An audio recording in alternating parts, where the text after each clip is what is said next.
Chapter 1. I'll begin at the beginning. I don't know when the game began. My wife died 12 years ago, and the game began soon after that. But I can't remember exactly when. I continued to live in this house after she died. I still live here. It's a big house, but I don't want to move to a smaller place. I love this house and everything in it.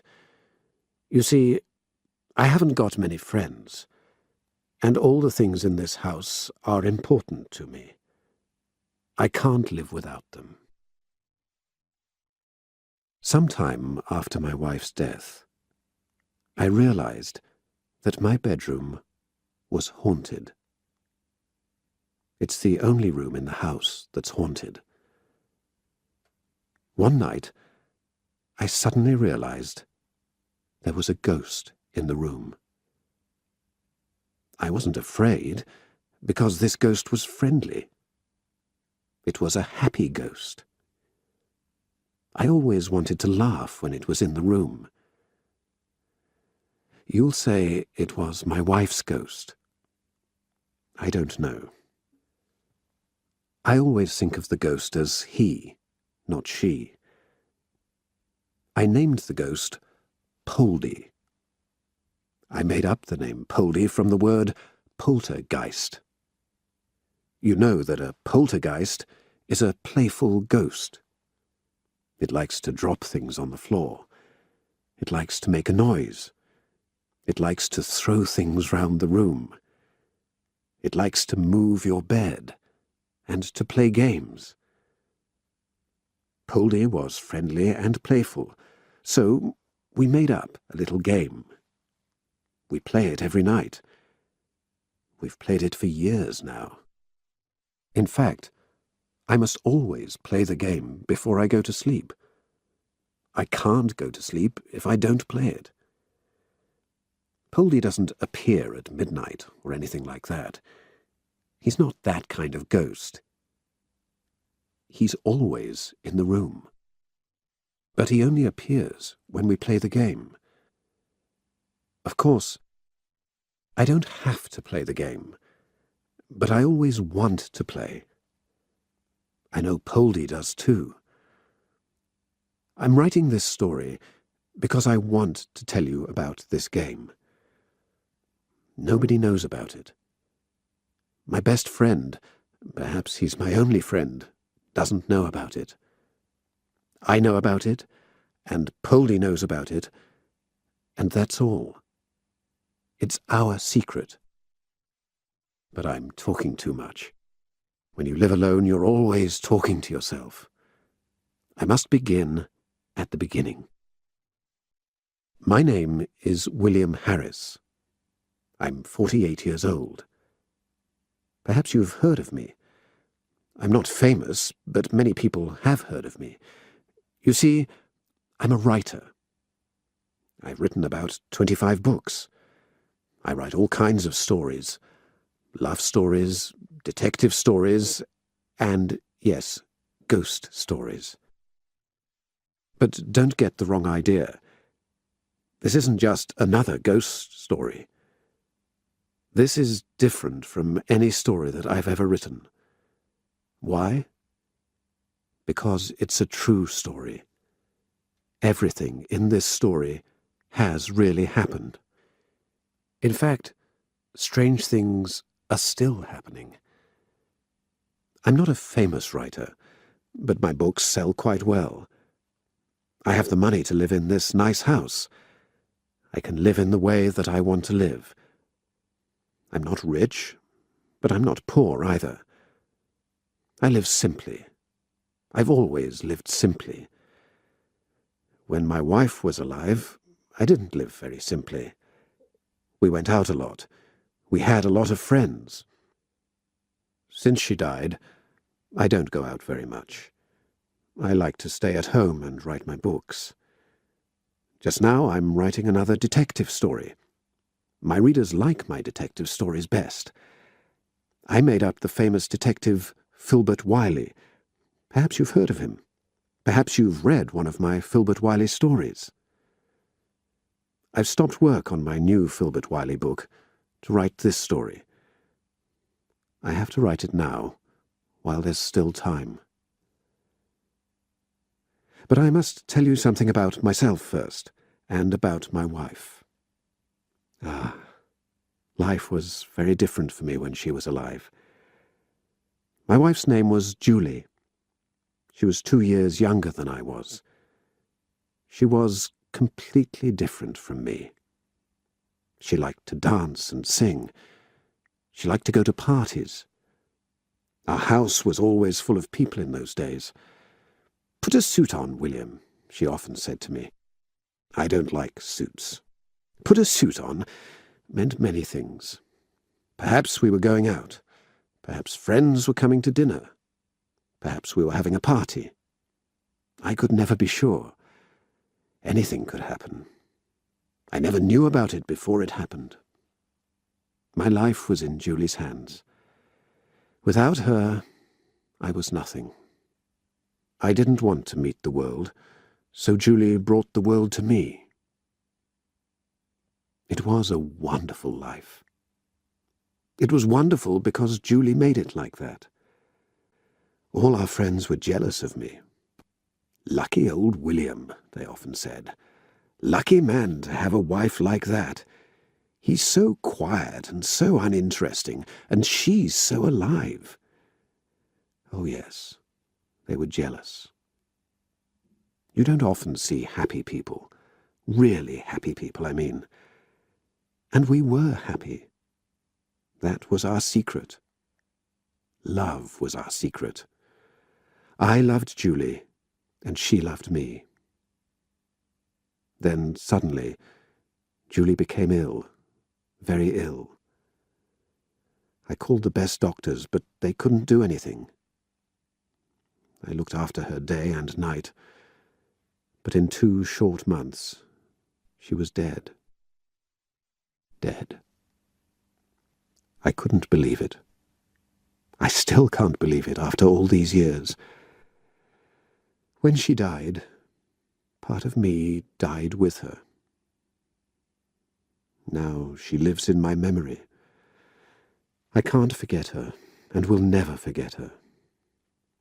I didn't want to look for another wife. Julie was my wife for 12 years, and now she's been dead for 12 years. Sadly, we never had any children, so when she died, I was alone. I shut myself in my house. I did nothing except work. At first, I wrote my books because I didn't want to think of my dear wife. The pain was too great. In time, things were a little better, but the pain has never really gone. I still feel it sharply when I think of Julie. She's still alive in my memory. Of course, I lost nearly all my friends, all those jealous friends. They liked Julie, but they didn't like me very much.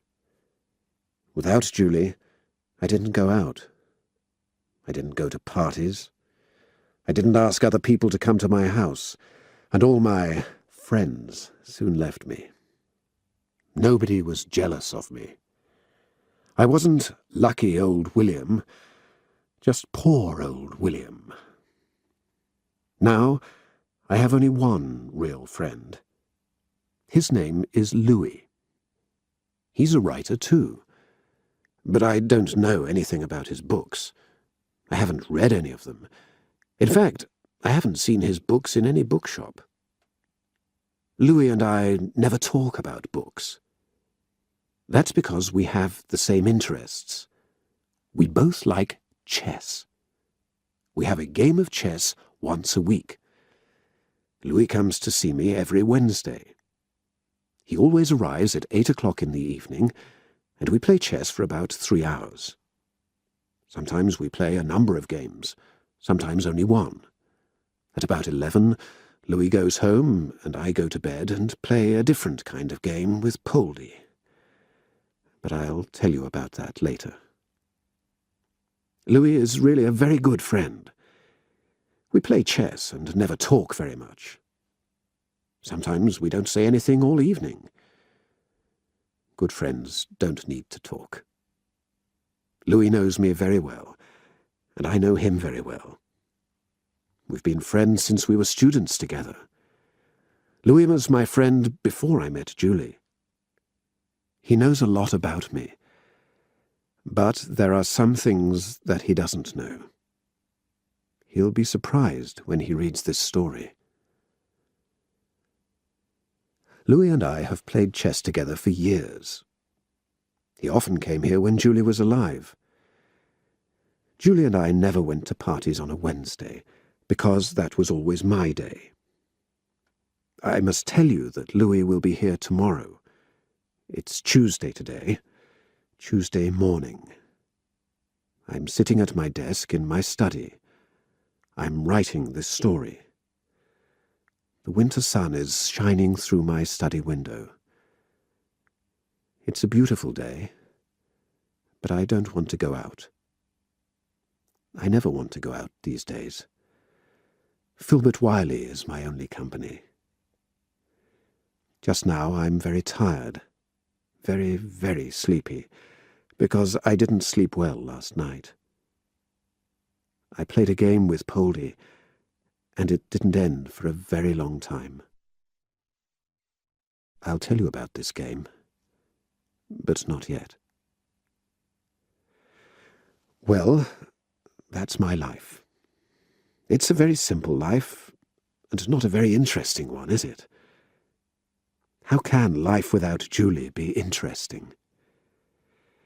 Here I am, a middle-aged writer, alone in a big house. I have only one real friend in the world. I have my books. I have Filbert Wiley, the famous detective. Perhaps I lived through Filbert. I have my chess, and I have my memories. But it's not a sad life, and it's not a very quiet life. A lot happens in this house. There's a lot of noise and laughter. Because I have Poldy. And I haven't told you anything about Poldy yet. Poldy and laughter go together. I mean, they went together at first. I don't know when the game began. I've already told you that. I can't remember when I first met Poldy, but I can remember very clearly how I met him. I can remember the first time that he appeared, the first time that I realized he was in my bedroom. I can remember every detail. So I want to tell you about it in detail. My bedroom wasn't haunted when Julie was alive. Or perhaps it was, and I didn't realize it. I'll never know. Do you believe in ghosts? I've written a number of ghost stories, but they were only stories. I never believed in ghosts before. And I'm not sure I do now. But I know one thing. I'm sure there's a poltergeist in my bedroom. I can't say more than that. Here are a few details about my bedroom. You need to know them before I can tell my story. There's a big double bed in the room. Yes, it's the same double bed that Julie and I slept in. The head of the bed is against a wall. I sleep on one side of the bed. It's the same side that I've always slept on. There's a bedside table next to the bed. There's a bedside light on the table. There's a light socket near the floor. The light socket is for my bedside light. My light has a long cord. There's a plug at the end of the cord, and this plug goes into the light socket. Don't laugh at these details. They're all very important. You'll understand the reason soon. One dark winter night. I was reading in bed. It wasn't an interesting book, and I was very sleepy. I usually switch off the light when I want to go to sleep. My light has a small, white switch. But that night, I didn't switch off the light in the usual way. I don't know why. Strangely, I reached over the side of the bed and pulled the plug out of the socket. Why did I do this? I still don't know. It was a funny thing to do. When I pulled the plug out, I suddenly wasn't sleepy. I was awake, really awake. The room was dark, completely black, but my eyes were wide open. My book fell to the floor. It hit the floor with a loud sound, but I didn't notice. I sat up in bed with my eyes open. I rested my back against the head of the bed. I looked into the dark room. Of course, I couldn't see anything. But just then, I knew there was someone in the room. I didn't know where in the room, but it, he, she was somewhere in front of me. Many minutes passed. I looked hard into the dark. I waited, but I still couldn't see anything. I wasn't afraid. The person in the room was very friendly. I was happy. I couldn't hear anything, but there was laughter in the air. "Who is it?" I called. "Who's there?" But there was no answer. I waited for a long time. The person in the room was a friend, a good friend. I wanted to meet this friend very much. If I switch on the light, perhaps I'll see him, I thought. I pressed the switch on my bedside light. I pressed it on and off, but nothing happened. Then I remembered. The plug wasn't in its socket, so I reached over the side of the bed and pushed the plug back into the socket. Suddenly, the light came on. The room was empty. I could feel it.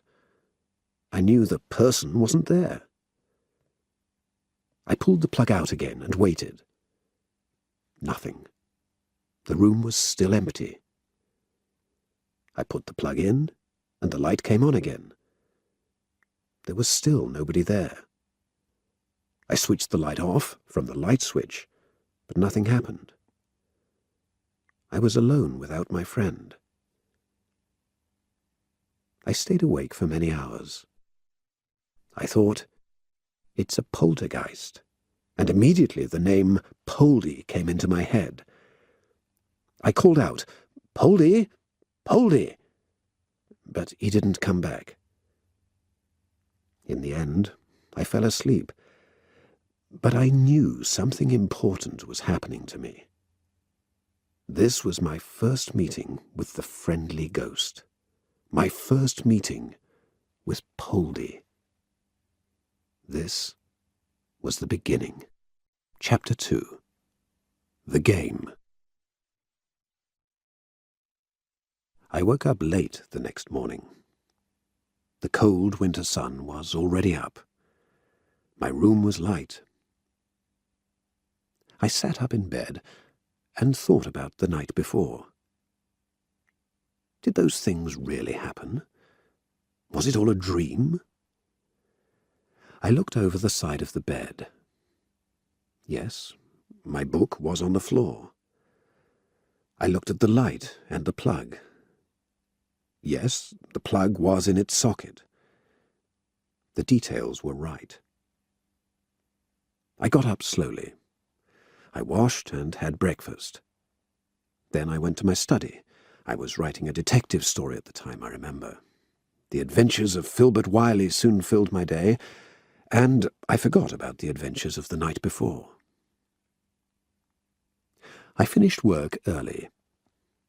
I wasn't sleepy in the evening, but I went to bed earlier than usual, at about 10 o'clock. I sat in bed and thought about the night before. I didn't want to read, so I sat quietly with the light on.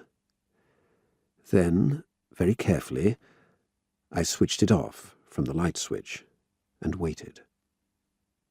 I looked into the dark room. Nothing happened. The room was empty. This is silly, I thought. I switched the light on again and got a book, an interesting one this time. I read for a long time and began to feel sleepy. I put my book on the bedside table. Then I wanted to switch the light off, but I didn't use the switch. I don't know why. Strangely, I reached over the side of the bed and found the cord. Then I found the plug and pulled it out of the socket. Immediately, I knew Poldy was there. The friendly ghost was somewhere in the room. "Poldy!" I called. There was no answer. I got out of bed and walked round the room. Poldy was there. I knew it. In the end, I went back to bed. I reached over the side and pushed the plug into its socket. The light came on. Poldy wasn't there. When I switched the light off again from the switch, he didn't come back. I switched the light on and off a number of times, but nothing happened. So I went to sleep. The next night, I made an important discovery. It was my first important discovery, the first of a number of discoveries. I went to bed at my usual time. I didn't read. I immediately switched off the light from the light switch and waited for Poldy, but he didn't appear.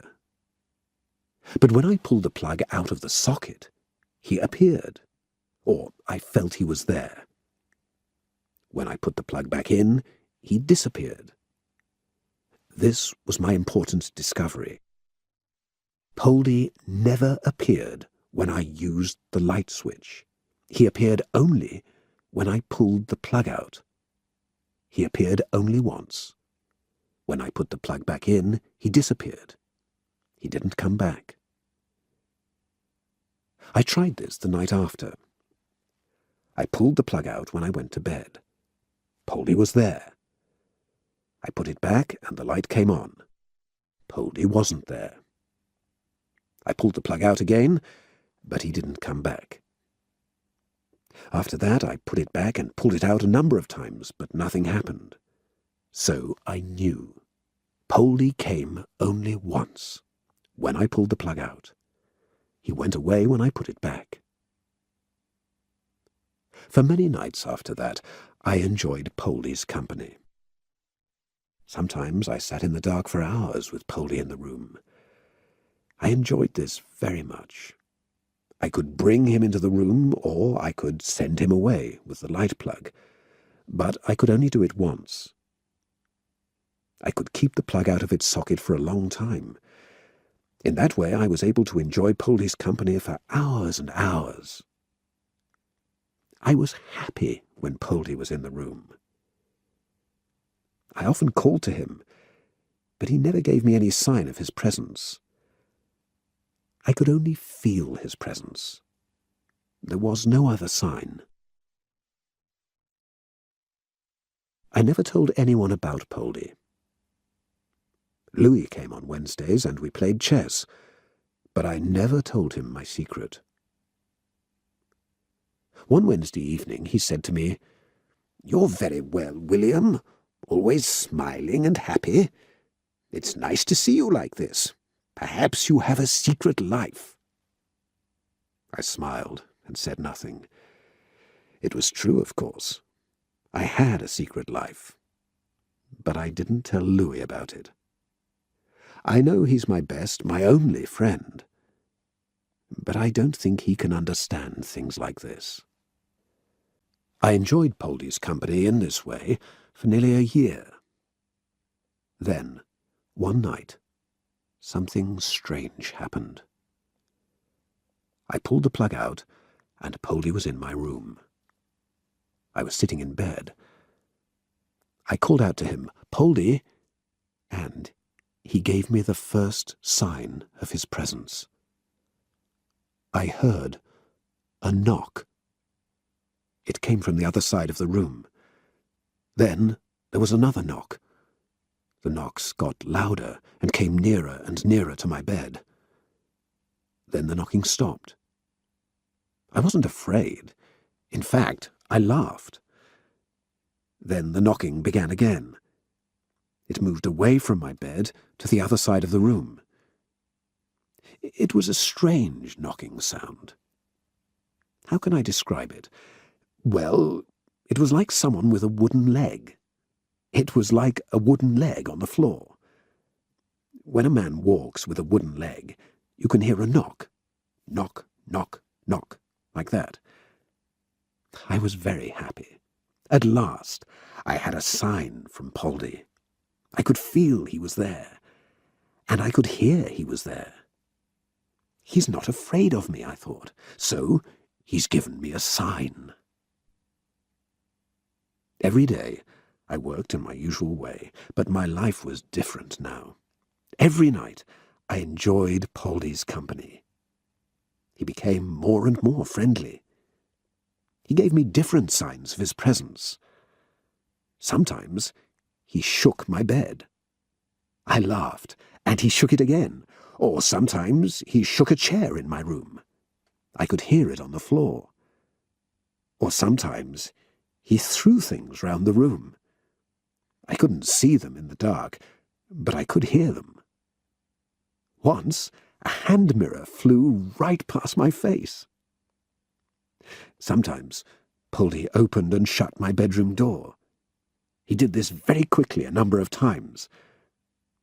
Sometimes he played little jokes. Once, I found my shirt in my bed. Another time, I found one of my shoes in my bed. I always laughed at these jokes. I think Poldy liked to hear laughter. He always knocked at the window or shook my bed. I tried hard to see him. I looked into the dark room, but I never saw anything. But I could feel his presence, and I could hear him. When I got tired of all these jokes, I pushed the plug back into its socket. The light came on, and Poldy went away. Then I always switched the light off and went to sleep. One night, I made my second important discovery. Poldy was in my room. He walked to my bed and away from it many times. He shook my bed and knocked at my door. In the end, I was very sleepy. I'll put the plug back in, I thought. The light will come on and Poldy will go away. Then I'll turn it off and go to sleep. I reached over the side of the bed and picked up the plug. Suddenly, Poldy pulled the cord and the plug flew out of my hand. I had to find it, and it wasn't easy, and I put it in the socket. But this was an important discovery. Poldy didn't just want to give me signs of his presence. He didn't just want to play little jokes. He wanted to play a game with me. In the end, we made up this game with the light plug. The rules of the game were very simple, but it took us a long time to make them up. The rules grew. They were like this. Rule 1. I went to bed with the light still on. Rule 2. I pulled out the plug from the socket and Poldy appeared. I didn't only feel his presence, he always gave me a clear sign. I heard knock, knock at the other side of the room. Rule 3. Poldy then began to walk towards my bed. I had to put the plug back in the socket before he reached my bed. Poldy had to reach my bed before I put the plug back in. That was the game. If Poldy reached my bed first, he won. He shook my bed, and the game began again. If I put the plug in first, I won. Poldy disappeared when the light came on. He didn't return. We played this game every night for a long time, perhaps 2 years. Poldy usually won a number of times each night. I laughed a lot when we played. It was a very happy game. And then something went wrong. I don't know what, and I don't know how, but something went wrong. Very wrong. Chapter 3. A Game of Chess. "Your move," Louis said. "My move," I answered. "I've just moved." "No," Louis said. "I've just moved. It's your move." He pointed at the chessboard. "Don't be silly, Louis," I said sharply. "I know when I've moved, and I know when I haven't moved." "Well, you haven't moved, and it's your move," Louis repeated. "You aren't watching the game, William." "The game?" I cried suddenly. "Which game? Who told you about the game? What do you know about the game? I've never told anyone about the game. It's my secret. Do you understand? It's my secret. Just Poldy and I. I was shouting. I could hear my voice. I stopped suddenly. Louis was looking at me strangely. "Is there anything that you want to tell me, William?" "Eh? What?" "Is there anything that you want to tell me? There's something on your mind." "There isn't anything on my mind," I said, thinking I must be more careful. I looked up at Louis. "You're right," I said. "There is something on my mind. It's this new Filbert Wiley story. It's on my mind all the time. It's a story about a game. The game's on my mind. I'm sorry I spoke like that a minute ago." "That's all right," Louis said kindly. "Your story sounds very interesting. But now we're playing a game of chess." "Yes, I must think about that," I said. "Who is this Poldy?" Louis asked. "Poldy?" I cried. "What do you know about Poldy? Who told you about Poldy?" I could hear my angry voice again. I was shouting. Again, I stopped suddenly. "I'm sorry," I said. "You told me about Poldy, William," Louis said. "A minute ago you said, 'Just Poldy and I, we—'" "Did I say that?" I asked. "Yes," Louis said. "I know you very well, William. You haven't got many friends. Is this Poldy a new friend? Poldy is a very unusual name, isn't it?" "It is an unusual name," I said. "I'll tell you about Poldy if you want to hear about him." Poldy is only a character in my new Filbert Wiley story." "What sort of character?" "I don't know. He's a playful character. He plays all kinds of jokes." "I mean, is he good or bad?" Louis asked. "Oh, he's good," I said immediately. "A very, very nice, person. He's kind and funny, and I like him a lot, but... "Yes?" "Well, sometimes I think he's bad, too. Poldy's character isn't clear in my mind. Sometimes I think he's evil. You know, very evil." "Evil? But you said he's funny and kind and playful." "That's an interesting point," I said. "Tell me, Louis, can a person be evil and funny and kind and playful at the same time? What do you think?" "I've never thought about it," Louis said. "I'll tell you about Poldy if I can," I said. "I'll try to tell you." Poldy, suddenly, I heard a loud knock-knock from upstairs. Louis and I were in the living room. The living room is below my bedroom. The knock-knock came from my bedroom. "What's the matter, William?" Louis asked. "Your face is white. You were telling me about Poldy." "Did you hear a knock, Louis?" I asked. "Like this." I picked up a wooden chess piece and knocked on the table. "Like a wooden leg on the floor. Like a man with a wooden leg." "No, of course not," Louis said. "I didn't hear anything." "But it came from upstairs." "No, it's very quiet in here." "Then I probably imagined it." "Yes," Louis answered. "You imagined it. You're a writer, William, and you live in your imagination. But you must be careful. Imagination can be dangerous." "In what way dangerous?" "Well, it can rule your life. You're working too hard. You don't go out enough. You have an uninteresting life. In the real world, I mean. You're in your study all day. You're alone in this big house. Then at night you sleep, and the next day you're in your study again. You need friends. You need the air and the sky and the sun. You don't live as a person, but only through your imagination. And that's dangerous, because adventures in the mind can rule your life.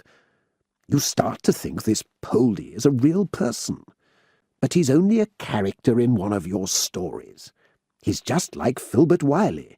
He isn't real. He doesn't exist." "Oh, but he does exist." "Yes, but only in your mind. So he exists and is real. Hamlet was one of Shakespeare's characters. But he exists. He's real. Queen Elizabeth I existed. She was alive and she ruled England. But she's not more real than Hamlet. Don't you think that Hamlet is a real person? Like Queen Elizabeth was a real person? I mean, they're both real persons in our minds." "That's an interesting point," Louis said. "Things can exist in the mind or in the real world. So the character in your story, this Poldy, is real to you. And I'm real to you in the same way. Right?" "Right," I said. "I always knew you were a thinker, William," Louis said. "Now, let's get back to this game of chess. It's your move." "My move? I've just moved." "Let's not start that again. Look, we'll go through the moves from the beginning. I'm white and you're black, right?" "Right." Louis went through the game from the beginning. "We've both moved 14 times, Louis said. I'm white, so I moved first. Now I've just moved again. That's the 15th move, and it's your move." I looked at the chessboard hard for a long time. "You're right," I said. "I wasn't watching the game." "Yes, I told you that," Louis answered. "Your mind's on other things."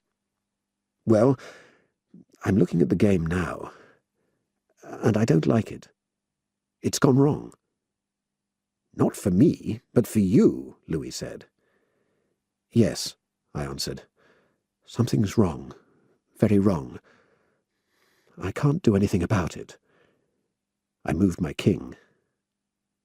Louis immediately moved his queen.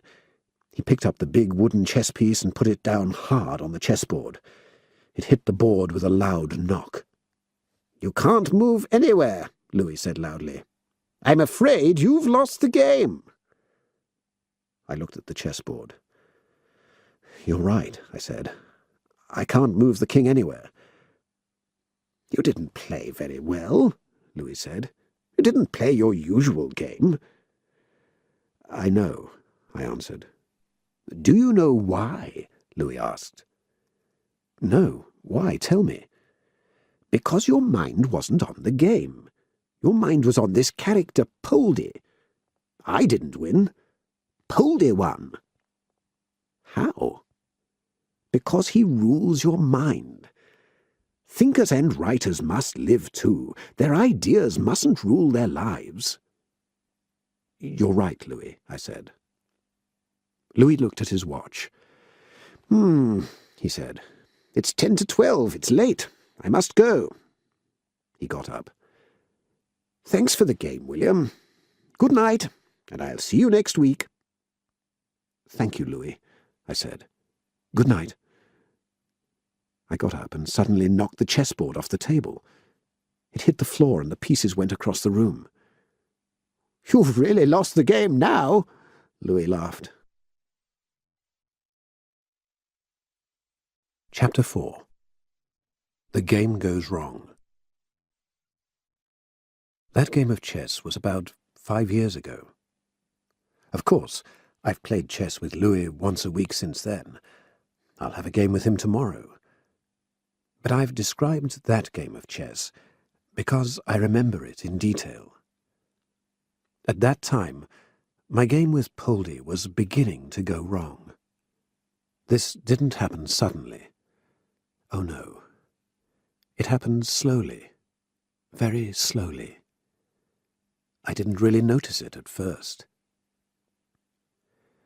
Louis never spoke to me about Poldy again, and of course I never spoke about Poldy. Louis believed that Poldy was a character in my detective story.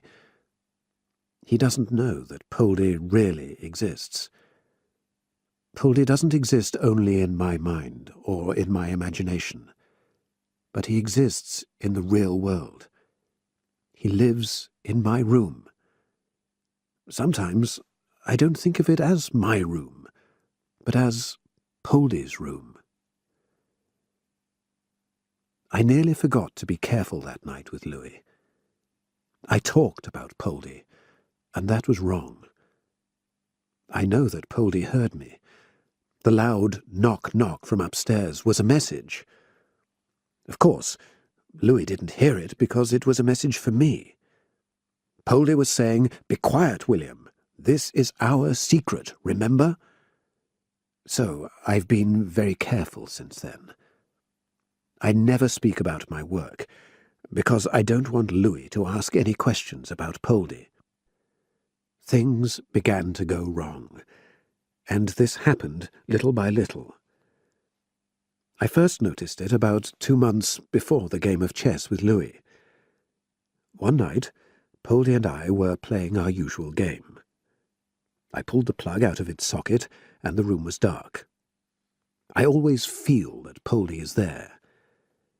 After that, he gives me a clear sign of his presence. Sometimes he knocks on the floor, sometimes on the window. Sometimes he shakes my bed. But that night, Poldy didn't give me a sign. I felt he was there. That was all. I sat up in bed and called to him. "Poldy, you're there, I know. I'm ready to play. Are you ready?" But nothing happened. I got out of bed and walked round the room. I walked very quietly across the wooden floor. My footsteps were very light, but I could hear them. Suddenly, I thought Poldy was behind me. I stopped and turned round. Of course, I didn't see anything. I walked up and down the room and stopped suddenly a number of times.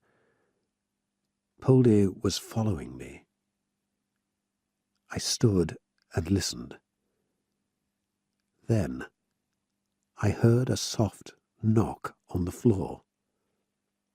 It was right behind me. It got louder and louder. I turned round, and it stopped. I was angry. "What are you doing, Poldy?" I asked. "You're not playing the game. Are you going to play the game or aren't you?" "Very well," I said. "I'm going to punish you. I'm going back to bed. I'm going to put the plug in and send you away. I'm going to punish you." I climbed back into bed. "I'll try again," I said. "Do you want to play or not?" Again, nothing happened. "I'll count up to 3, I said. I counted slowly. 1, 2, 3.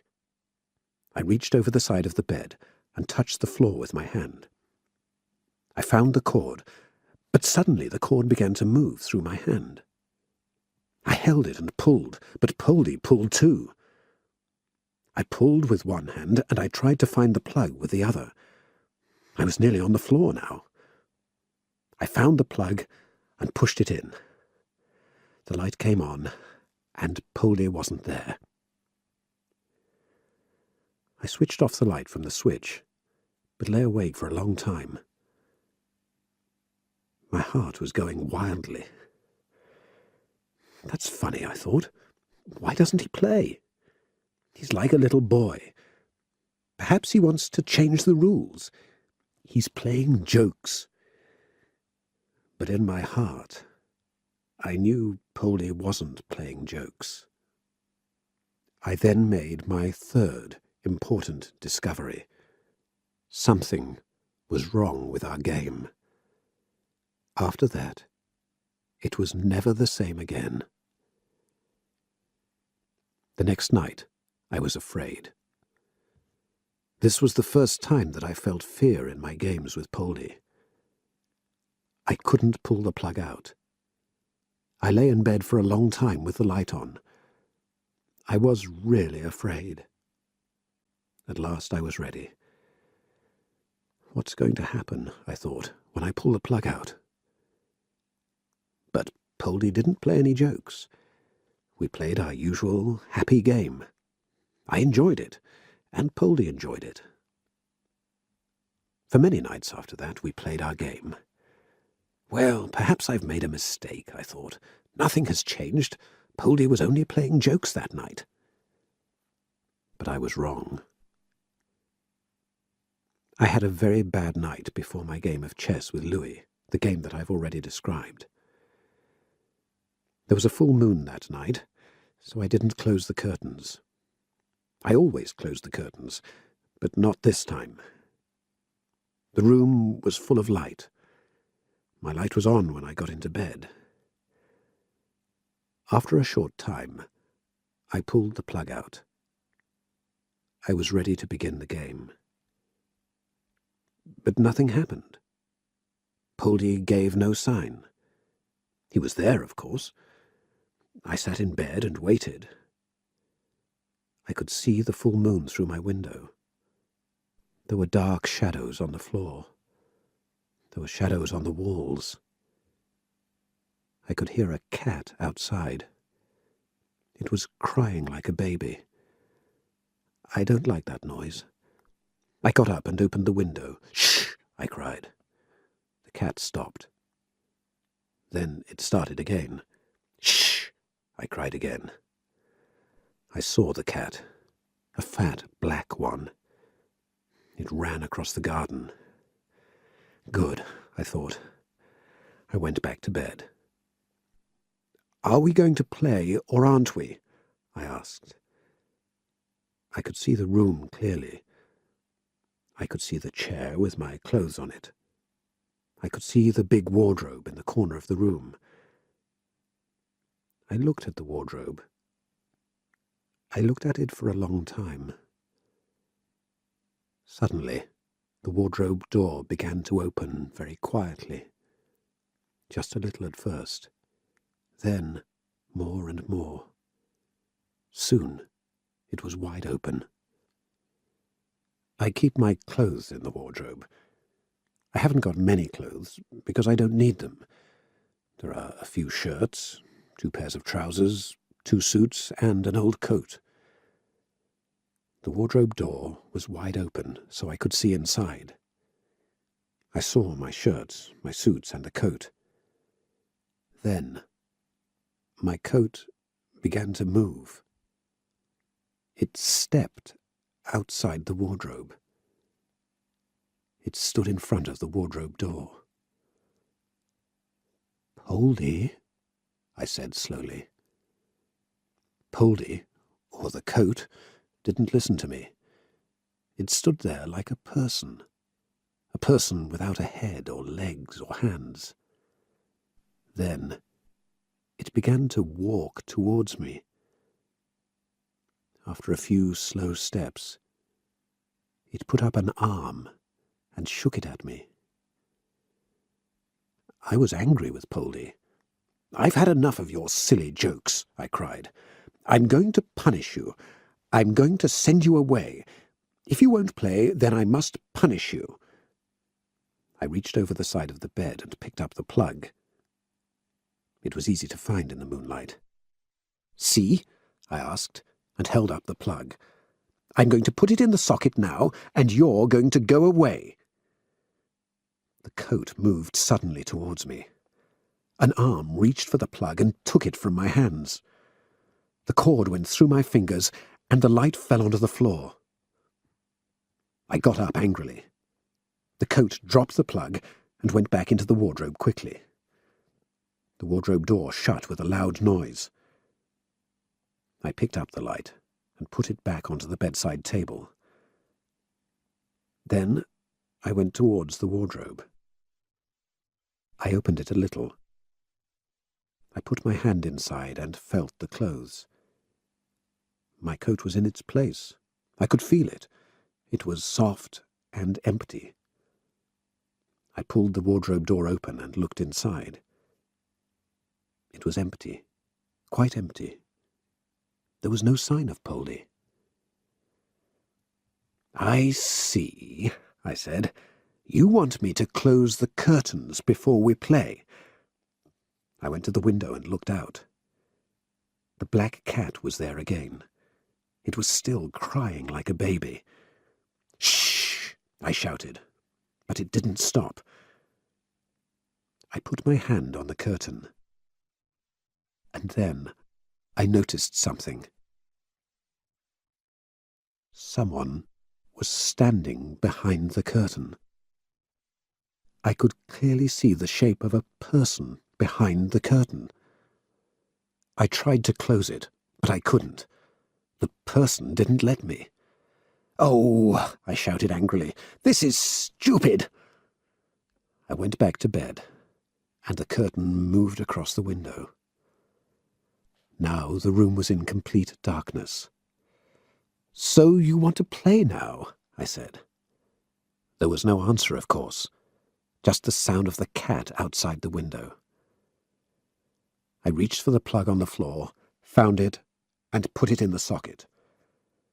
The light came on. Poldy wasn't there. Again, I lay awake for a long time. That was a bad game, I thought. A very bad game. While I lay there, I could hear my heart. It was going wildly. And I could hear the cat outside. It never stopped. It cried like a baby all night. Chapter 5. Good Games and Bad Games. In the past 5 years, until the present time, I've continued to play games with Poldy. We've played every night. We've played good games and bad games. I've already described the good games. They're very simple and always fun.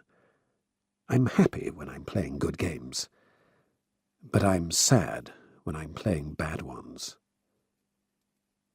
In what way is a good game different from a bad game, you will ask? Well, I've already described a few bad games. Perhaps you've noticed that in a bad game, there are no rules. Anything can happen. And another thing, when I'm playing a good game, I'm never afraid. But when I'm playing a bad game, my heart is full of fear. The bad games are like an evil message. I want to describe some of the games in the past 5 years. At the beginning, at the time of that game of chess with Louis, we didn't play many bad games. But after a time, we played a good game one night and a bad game the next night. This was true until 2 years ago. And this is when I began to worry.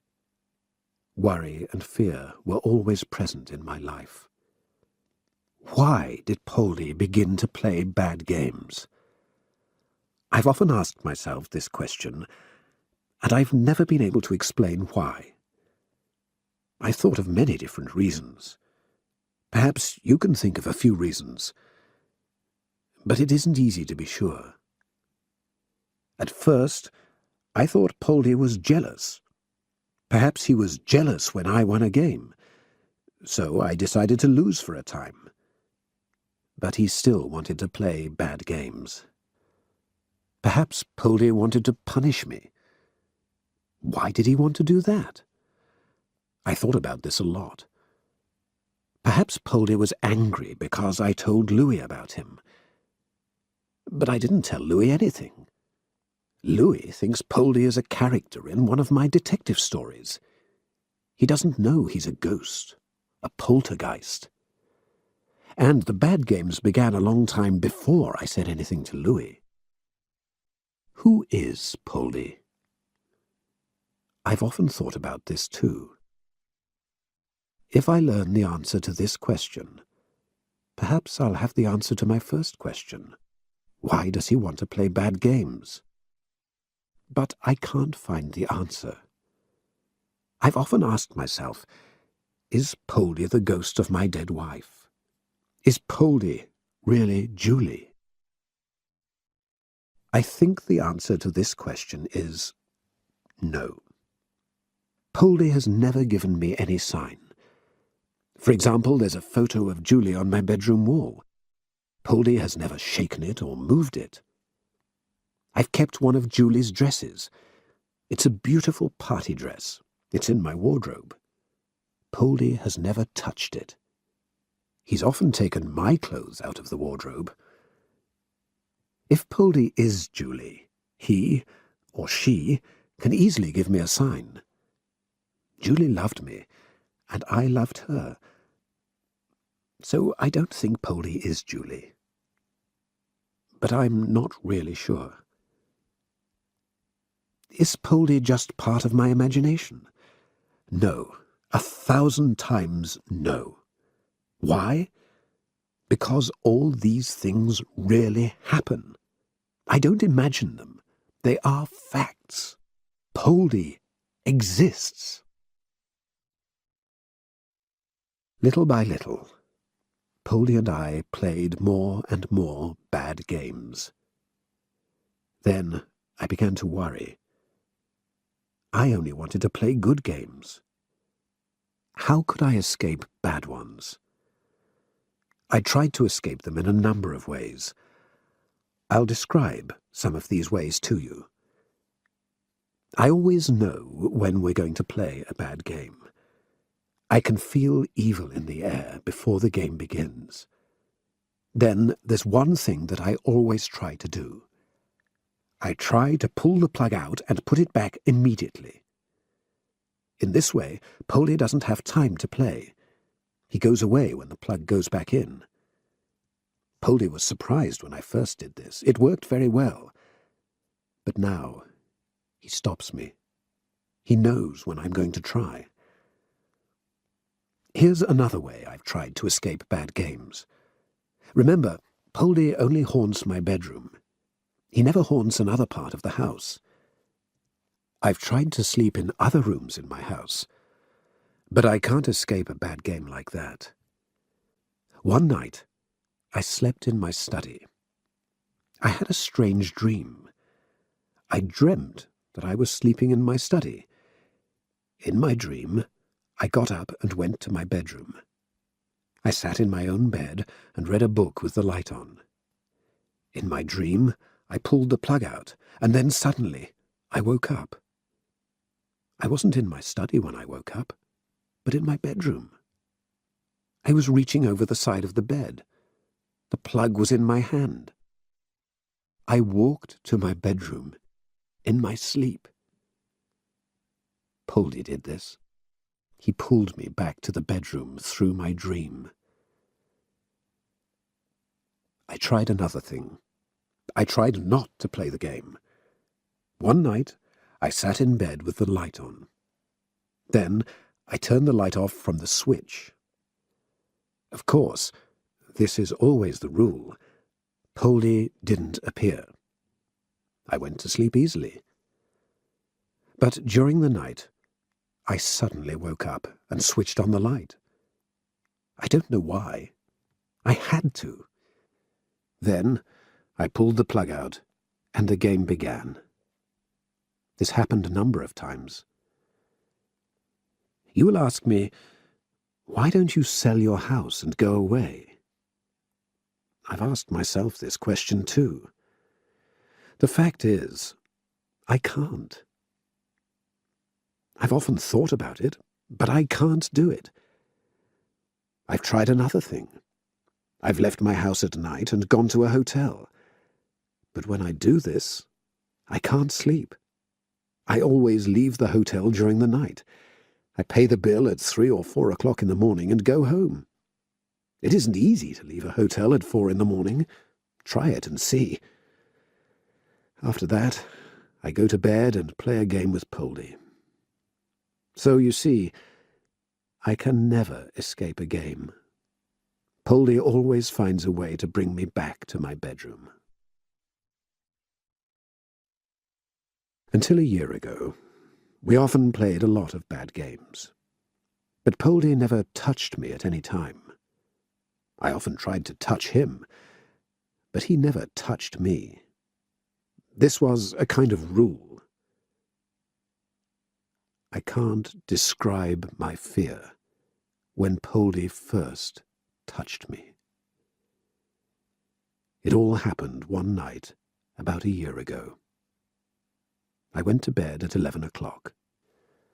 I knew it was going to be a bad night and not a good night. I could feel it. I read for hours because I didn't want to pull the plug out. In the end, I was very sleepy, but of course I couldn't sleep. I reached over the side of the bed in my usual way and pulled the plug out. Immediately my eyes were wide open and I was awake. Poldy was there and we were ready for the game. During a bad game, Poldy doesn't always give a clear sign of his presence, but that night he gave a very clear sign. I lay in bed in fear and waited. Nothing happened for a minute, and then the bed began to move. Poldy wasn't shaking the bed. He was lifting it off the floor. The bed moved into the air. I reached over the side and tried to touch the floor. I tried to find the plug, but I couldn't reach the floor. The bed was, I think, about a meter above the floor. Then the bed began to turn round, slowly at first. It went round and round and round, first slowly, then faster and faster and faster and faster. Suddenly, it stopped in the air and dropped to the floor quickly. It touched the floor lightly and was in its usual place.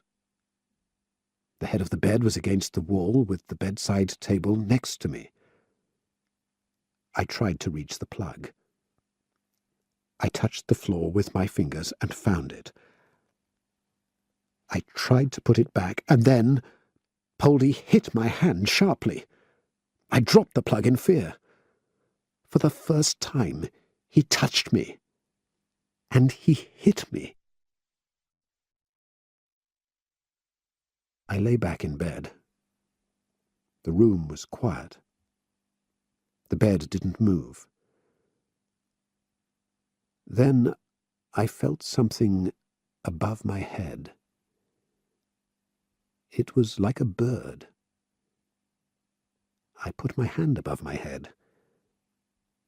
There was nothing there. Then something touched my hair lightly, like a soft hand. Fingers went lightly through my hair. I jumped out of bed and ran to the other side of the room. I heard footsteps behind me. I turned round. Poldy was behind me. I turned round again and again, but Poldy was always behind me.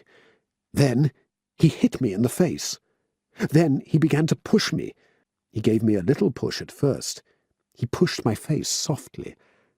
After that, he began to push my arms and legs very hard.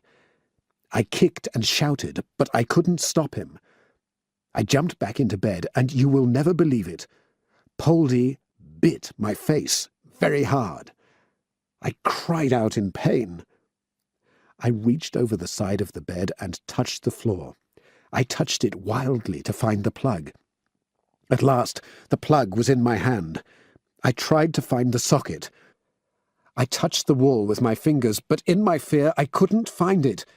"Please, please," I shouted. "Where is it? Where's the socket?" Someone or something tried to pull the plug out of my hand. But in my fear I was strong, stronger than Poldy. I pushed the plug in hard.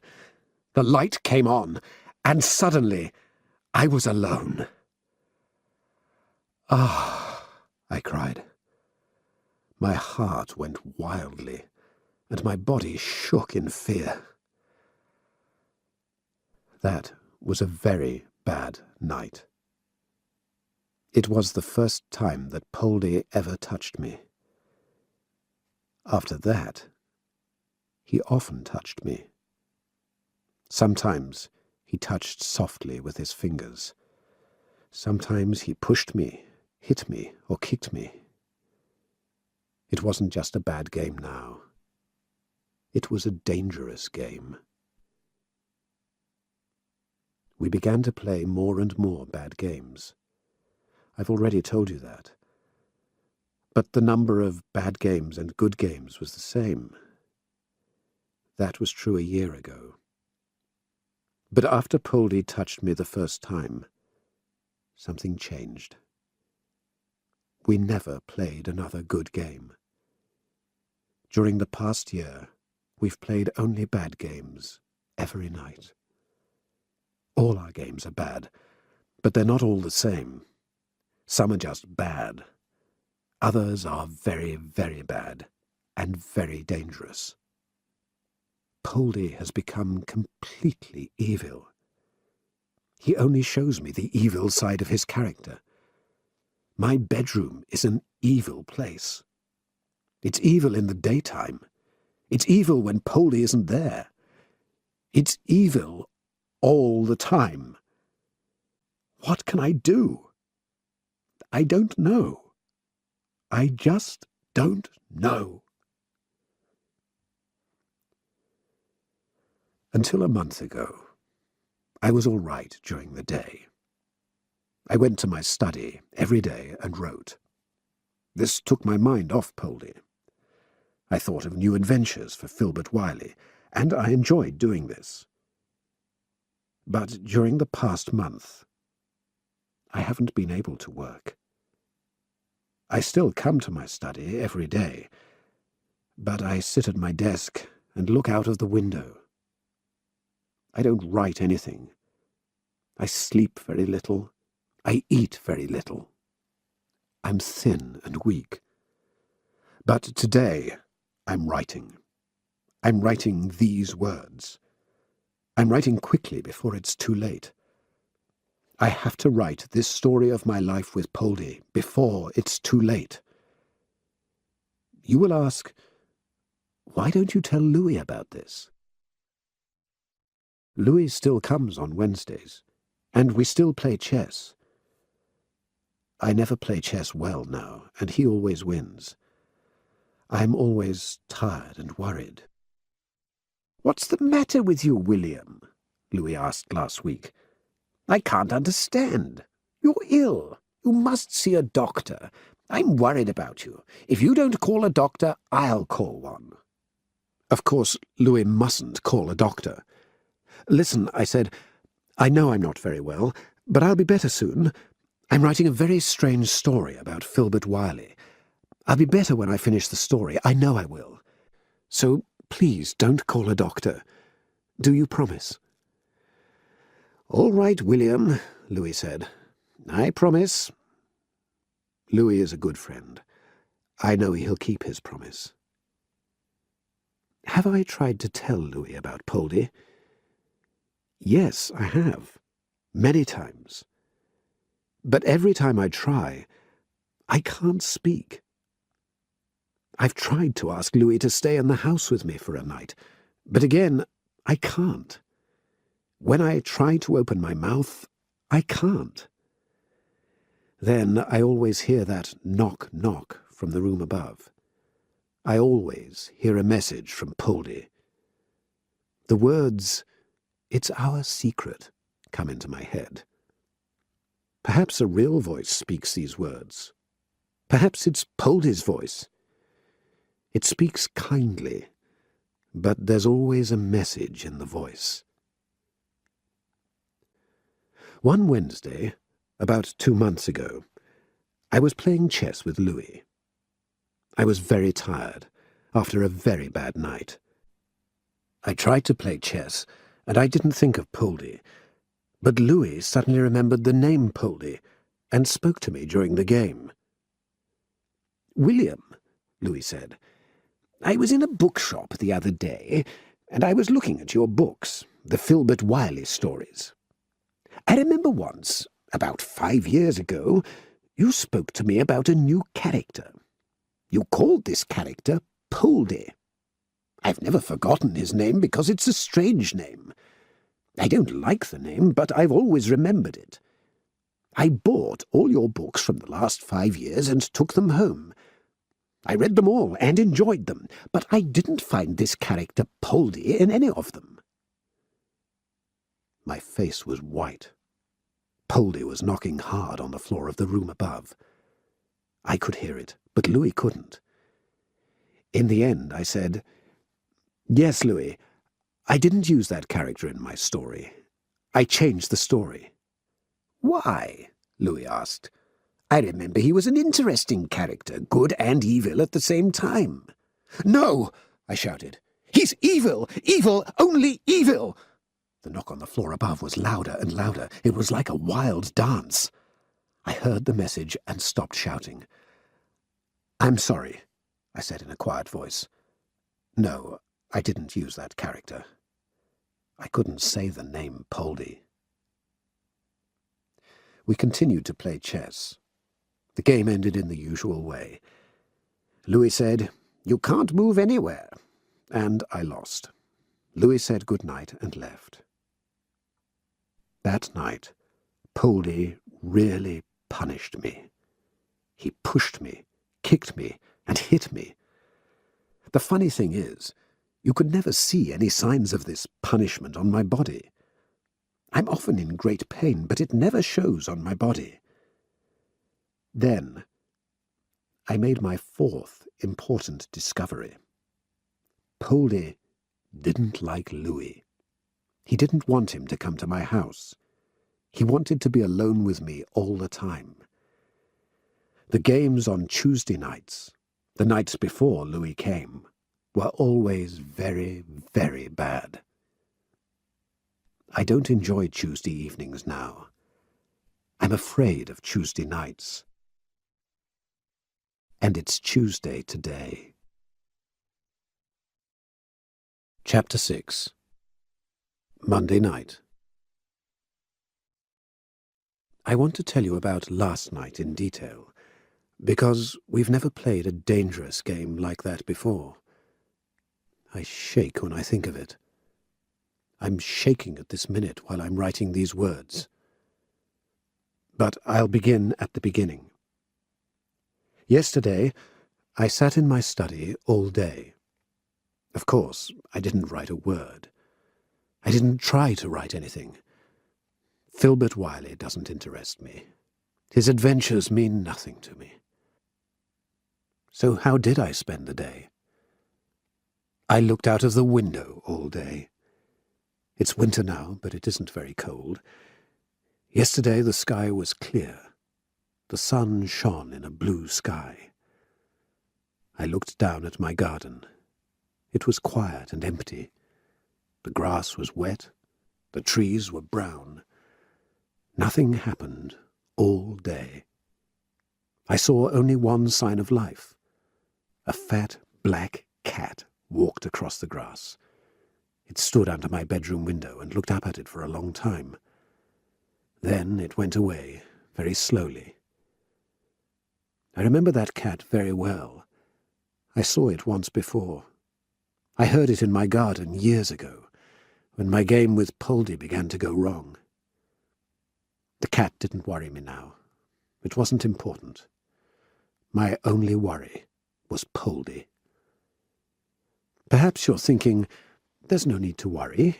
You can go away forever. You don't have to play games with a ghost. But I want to play. This game is part of my way of life. It's forever in my mind. So I must stay here to the end. I know you want to hear about last night, but you must give me time. I need time to get everything in order. Very many things happened, and I want to remember them all. The sky stayed clear at night. There was a full moon. It was like a night that I've already described in this story. I was glad there was a full moon. My room was full of light. I didn't close my curtains before I went to bed. I had the moon for company. Perhaps it was midnight when I pulled the plug out. The game began immediately. Poldy surprised me at the beginning of the game. He didn't begin with a bad game, but a good one. I couldn't believe it. It was a very long time since our last good game. I was almost happy while we played. I didn't realize that this was a joke, an evil joke. At the beginning of the good game, Poldy gave a clear sign of his presence. I heard a knock at the other side of the room. Then he began to walk towards my bed while I tried to find the plug. He reached my bed. Then he shook it before I put the plug in. He won. So we began again. I usually want him to win the good games, but last night he really won. He was quicker than I was. This didn't worry me, but then something happened very suddenly, and the good game stopped. My room suddenly became cold, very, very cold. I don't know why. My house is always warm. I began to shake. I hate the cold. It was at this minute that the good game stopped. I could suddenly feel evil in the air. I wanted to be warm, so I covered my head with the bedclothes. I waited. A hand pulled the bedclothes off my bed very quickly. I sat up and watched. My bedclothes flew across the room and dropped onto the floor. I ran after them, but when I tried to reach them, they moved away from me. I think Poldy was saying, "Catch me if you can." I understood he wanted to play Find Me with me. "Very well," I said loudly. "We'll play Find Me, but please give me my bedclothes." The bedclothes flew onto my bed. "Good," I said. "Now I'll count up to 10 and you can hide." I turned my head towards the wall and began to count. 1, 2, 3. I was counting very slowly. While I was counting, I heard footsteps behind me. I heard all kinds of little noises. Then the room was quiet. I turned round. Of course, the room was empty. Poldy was hiding. But where was he? You can't hide in many places in my room. You can hide under the bed, under the chair, and in the wardrobe. But Poldy is a ghost. He can hide anywhere. He can hide inside one of my pockets. "I'm coming to find you, Poldy," I said. I went straight to the wardrobe. I opened the door very slowly. Before the door was wide open, I put my hand inside the wardrobe carefully. Perhaps Poldy will bite or hit me, I thought. But he didn't. I pulled the door wide open. The moonlight shone into the wardrobe. I could see my clothes inside it. I could see my shirts, my trousers, my suits, and my old coat. I could see Julie's beautiful dress. I touched all my clothes. Nothing. He's inside my coat, I thought. I took the coat out of the wardrobe and shook it. Nothing again. "Where are you?" I shouted. In wild fear, I took my clothes out one by one and shook them. Then I threw them onto the bedroom floor. Soon all my clothes were on the floor. Julie's party dress was on the floor too. The wardrobe was empty, but Poldy gave no sign. "You're under the bed!" I cried. I lay on the floor and went under the bed. I touched the floor with my hands, but there was nothing. I got up and walked round the room. I looked under the chair. Nothing. In the end, I sat on the chair and waited. He was in the room. I could feel that, but I couldn't find him. I sat on the chair for a long time. I was sleepy and shut my eyes. When I opened them, I looked at my bed. This woke me up. The bedclothes were still there, but there was a shape under them. It was the shape of a person with bedclothes over his head. I went quietly towards the bed and touched the bedclothes. The person moved under them. It moved like someone in his sleep. I touched them again. The shape threw the bedclothes back. I couldn't see anyone, but I heard quick footsteps to the other side of the room. Poldy's hiding place was under the bedclothes. "I've caught you," I cried. "I've won. Now it's my turn to hide.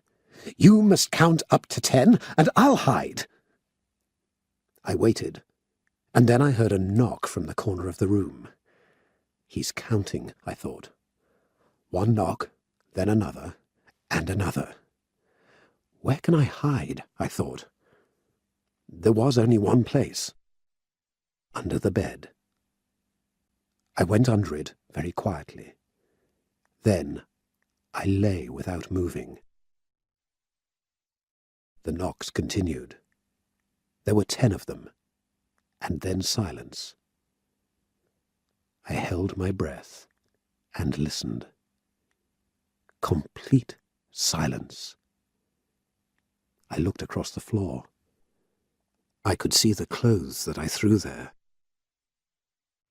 Then the clothes began to move. Someone was picking them up and throwing them down again, one by one. Shirts moved into the air and fell again. My trousers, my coat, and my suits moved up and fell. Julie's dress shone in the moonlight. Then it moved up and fell too. Poldy was carefully looking at all my clothes. Suddenly, Poldy broke the silence. The wardrobe door flew open. He hit the wardrobe hard. The wardrobe shook. Then it fell and hit the floor with a loud noise. There was silence again. I stopped breathing. I heard the wooden leg from the other side of the room. It came towards the bed very slowly. Knock, knock, knock, nearer and nearer and nearer. I wanted to scream. Poldy stopped next to my bed. I was very cold now, and I pulled up my legs close to my body. Something touched my legs softly. I didn't move. Then something touched my face. I felt hot breath on my face and screamed loudly. I tried to move away, but couldn't. In my fear, I lay without moving. Then Poldy lifted the bed above my head and dropped it on top of me. It hit the floor loudly, but didn't touch me. Then he lifted it again. It almost touched the top of the room above me. I looked up at it in fear, and it began to come down very slowly. In fear, I stood up and ran to the other side of the room. I looked at the bed. It returned to the floor softly. I must hide somewhere, I thought. The wardrobe was on the floor in front of me. I turned it over. Then I climbed inside it and shut it. I lay there quietly. Poldy began to knock at the wardrobe door, very quietly at first, then louder. Suddenly, the door flew open. A strong pair of hands took hold of me, picked me up, and threw me onto the bed. I screamed and shouted, but I didn't feel any pain. I got under the bedclothes and waited. For the first time, I heard Poldy's voice. I heard a long, evil laugh. There was something in the voice that I knew. Soon the room was full of wild laughter. "Stop it! Stop it! Please stop it!" I cried. The laughter continued for a long time, and then stopped. There was a very long silence after this. The game of Find Me was at an end. What's he going to do next? I thought. Perhaps half an hour passed, and nothing happened.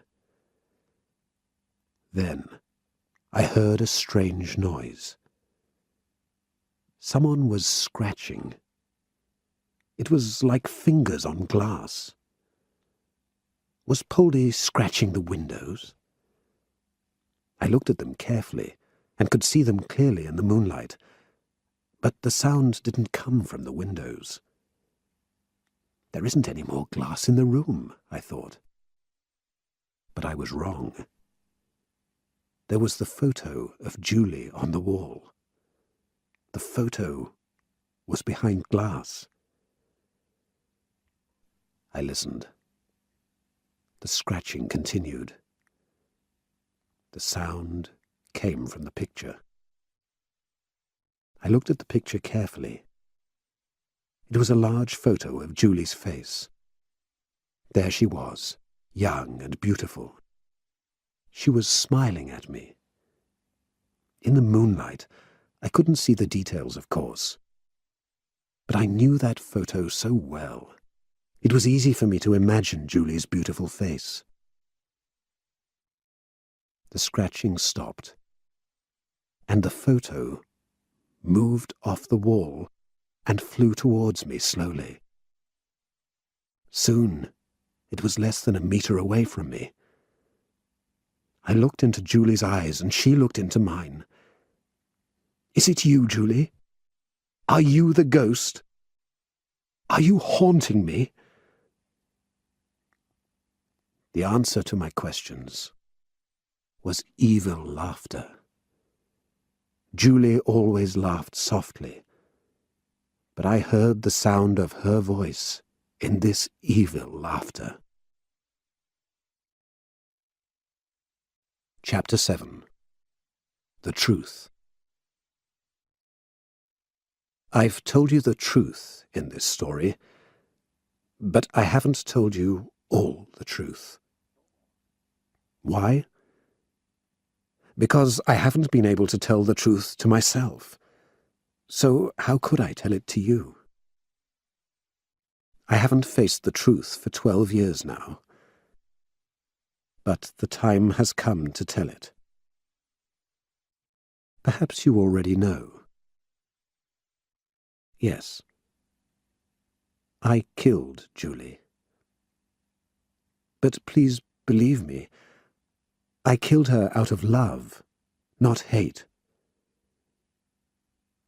Julie loved me, and I loved her. I've told you that, and it's true. Julie and I were happy. That's true too. My friends were jealous of me. That's also true. But I haven't told you one thing. I was jealous of my friends. You know a lot about me now. You know I'm not an interesting person. I don't go out much. I don't dance. I haven't got many friends. My life is in my books. In our 12 years together, Julie changed my life. She filled my life with friends and with laughter. So why did I kill her? We went out together a lot. Friends often came to our house. Julie liked company. She liked my company, but she liked other people's company too. But I wanted Julie for myself, and only for myself. At parties, I was always alone. There were always young men round Julie. They were always dancing with her. She enjoyed their company. Of course, Julie was my wife, and I was her husband. But that wasn't enough for me. I didn't want Julie to speak to other men. I didn't want her to dance with other men. I wanted her to be with me all the time. When I saw other men round her, I was always jealous. I couldn't hide my jealousy. One day, I spoke to her about it. I can't remember our words exactly, but they were something like this. "Put your suit on, William. We're going out tonight." "I don't want to go out," I answered. "Don't be silly, William. We're going out."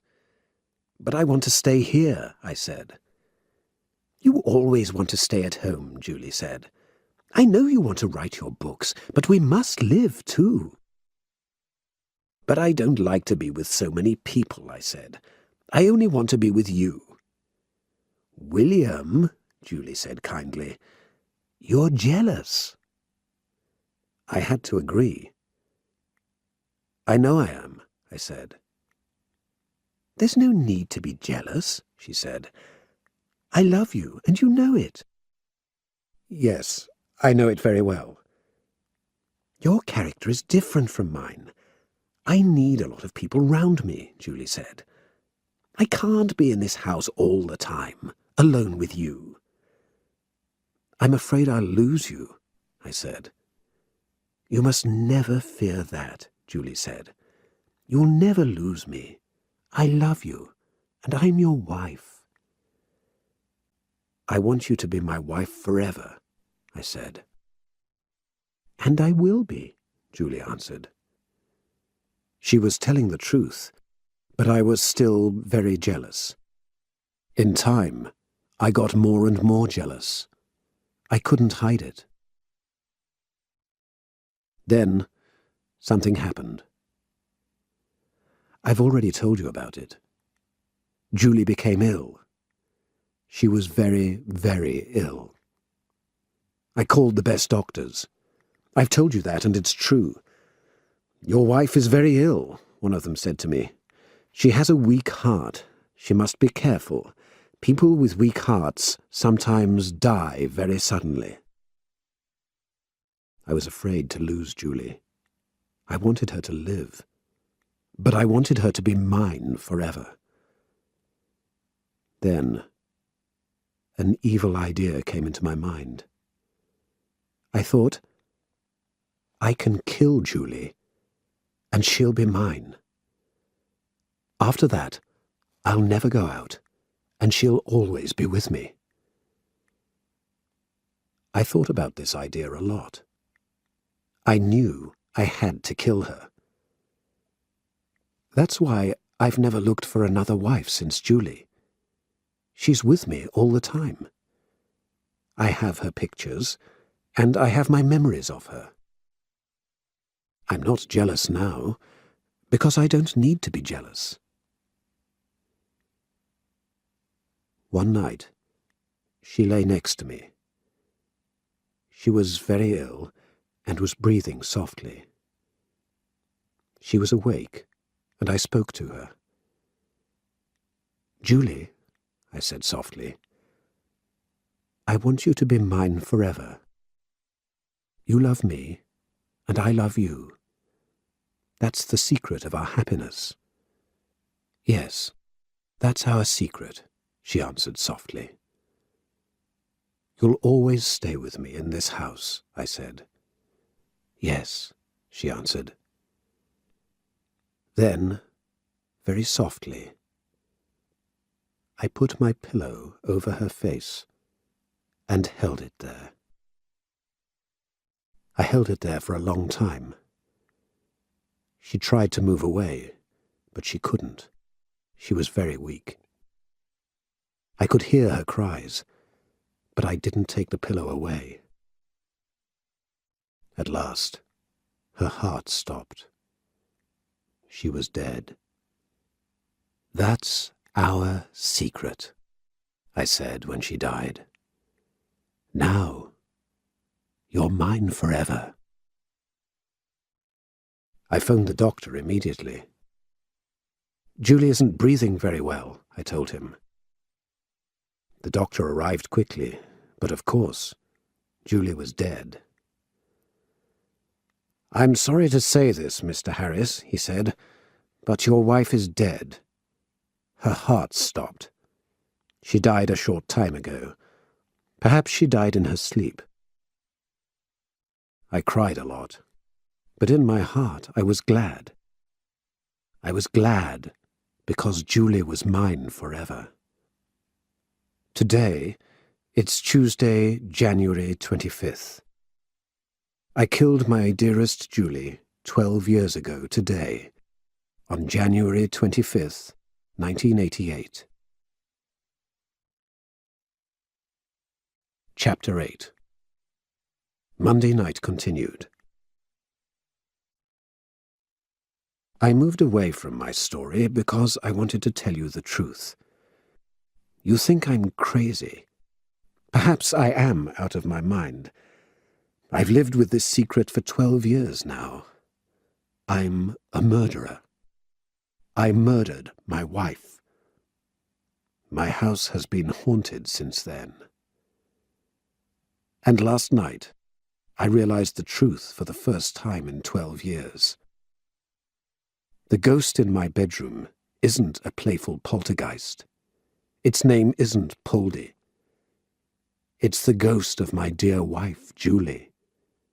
It was a playful ghost at first, but now it's jealous and evil, as I was 12 years ago. Last night, I suddenly saw Julie alive again. Her head was the photo. Her body was the dress. She was dancing round the room. Oh, she danced very beautifully. Her beautiful dress was shining in the moonlight. I sat in bed and watched her. I forgot about the evil laughter. I forgot about my fears and worries. I forgot about our game. I could only think of Julie, alive again after all these years. "It's not possible," I said to myself. "I can't believe it." Julie continued to dance and dance. I could hear music in my mind. I suddenly saw myself at a party. There was noise and laughter in the room. There were young men all round the room. My Julie was dancing to the music, and the young men were looking at her. Then they looked at me and laughed. While they were laughing at me, I became angry and jealous. My mind became full of evil. "Go away!" I screamed at the young men. "Julie is mine, mine! Can't you see?" The young men laughed louder and louder. I became angrier and angrier. I jumped out of bed and ran towards the dancing ghost. The music continued to play in my mind. The young men continued to watch me and to laugh at me. I picked up a chair and hit the young men with it. Then I hit the dancing ghost. I hit the beautiful dress while it was moving round the room. Suddenly, the music in my mind stopped. The dancing stopped. The young men in the room disappeared. Their faces became shadows, then nothing. Their laughter stopped. I hit the dress again, not the picture, but just the dress. It shook, then it fell slowly to the floor. The photo was still at the top of the dress. The photo and the dress lay on the floor. Julie's smiling eyes looked up at me from the floor. "They've gone," I said softly. "The young men have gone. You're mine again. All mine." I stood next to the dress and looked at it for a long time. Nothing happened. It didn't move. I touched it. It was real. I touched the photo. It was real too. Julie's eyes smiled at me from behind the glass. "I want you to be mine forever," I said to the photo. And I went back to my bed and got a pillow. Then I returned to the dress on the floor. I put the pillow over the photo and held it there. I held it there for a long time. The dress tried to move away, but couldn't. Soft cries came from the photo. In the end, the dress stopped moving. I smiled to myself. "I've murdered Julie a second time," I thought. I laughed loudly. Suddenly, a great scream came from the photo on the floor. One scream, then another, and another. I jumped back in fear. The screaming stopped. The photo of Julie began to change. It wasn't smiling now. It was crying.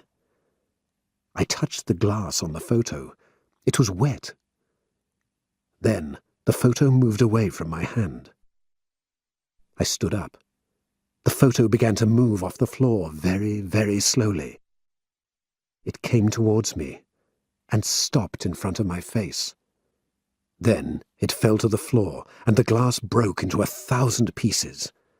A hand began to pull the photo into little pieces. It pulled off the hair, the eyes, the nose, the mouth. Soon there were little pieces of paper on the floor next to the dress. Then a great wind went through the room. It threw the dress across the floor. It threw the little pieces of paper to every part of the room. They fell to the floor slowly, like snow. Then the wind stopped. The ghost was still in the room. I could feel it. That's the end of the game, I thought. I'll go back to bed and put the plug in. I've had enough of this. I picked up the pillow from the floor and went back to bed. I was very tired and wanted to sleep. I reached over the side of the bed to find the plug. I'll send the ghost away and go to sleep, I thought. I touched the plug, but when I touched it, I heard evil laughter. Then I realized the game wasn't finished.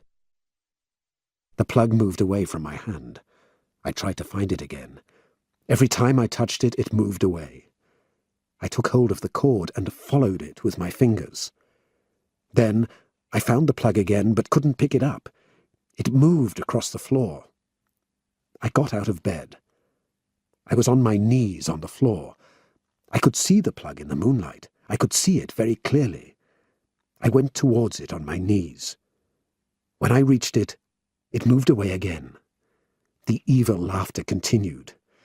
"Please, Julie," I said, "please give me the plug." The plug came towards me and danced in front of my eyes, but I couldn't touch it. "I'm not going to play now," I said. "I'm leaving the room." I got up and went towards the door. I tried to open the door, but couldn't. I hit the door hard with my hands. I pushed and pulled, but I couldn't open it. I was a prisoner in my own room. "Where can I go? What can I do?" I cried. "I'm your prisoner now. I must get out. Please, let me out. Please, please. The evil laughter stopped. The room was silent. Then something hit the window lightly. After this, I heard a scratching sound, like fingers on glass. It isn't the glass over Julie's photo, I thought. I listened again. The sound was coming from the window. I went towards it and looked out. There was a face at the window. Not Julie's face, or the face of any person. It was the face of a cat. The cat was looking into my room.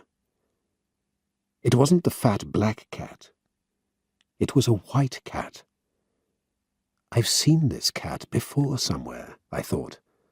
But where? I tried to think. Suddenly, I remembered. Of course, it was Julie's cat. Julie loved animals.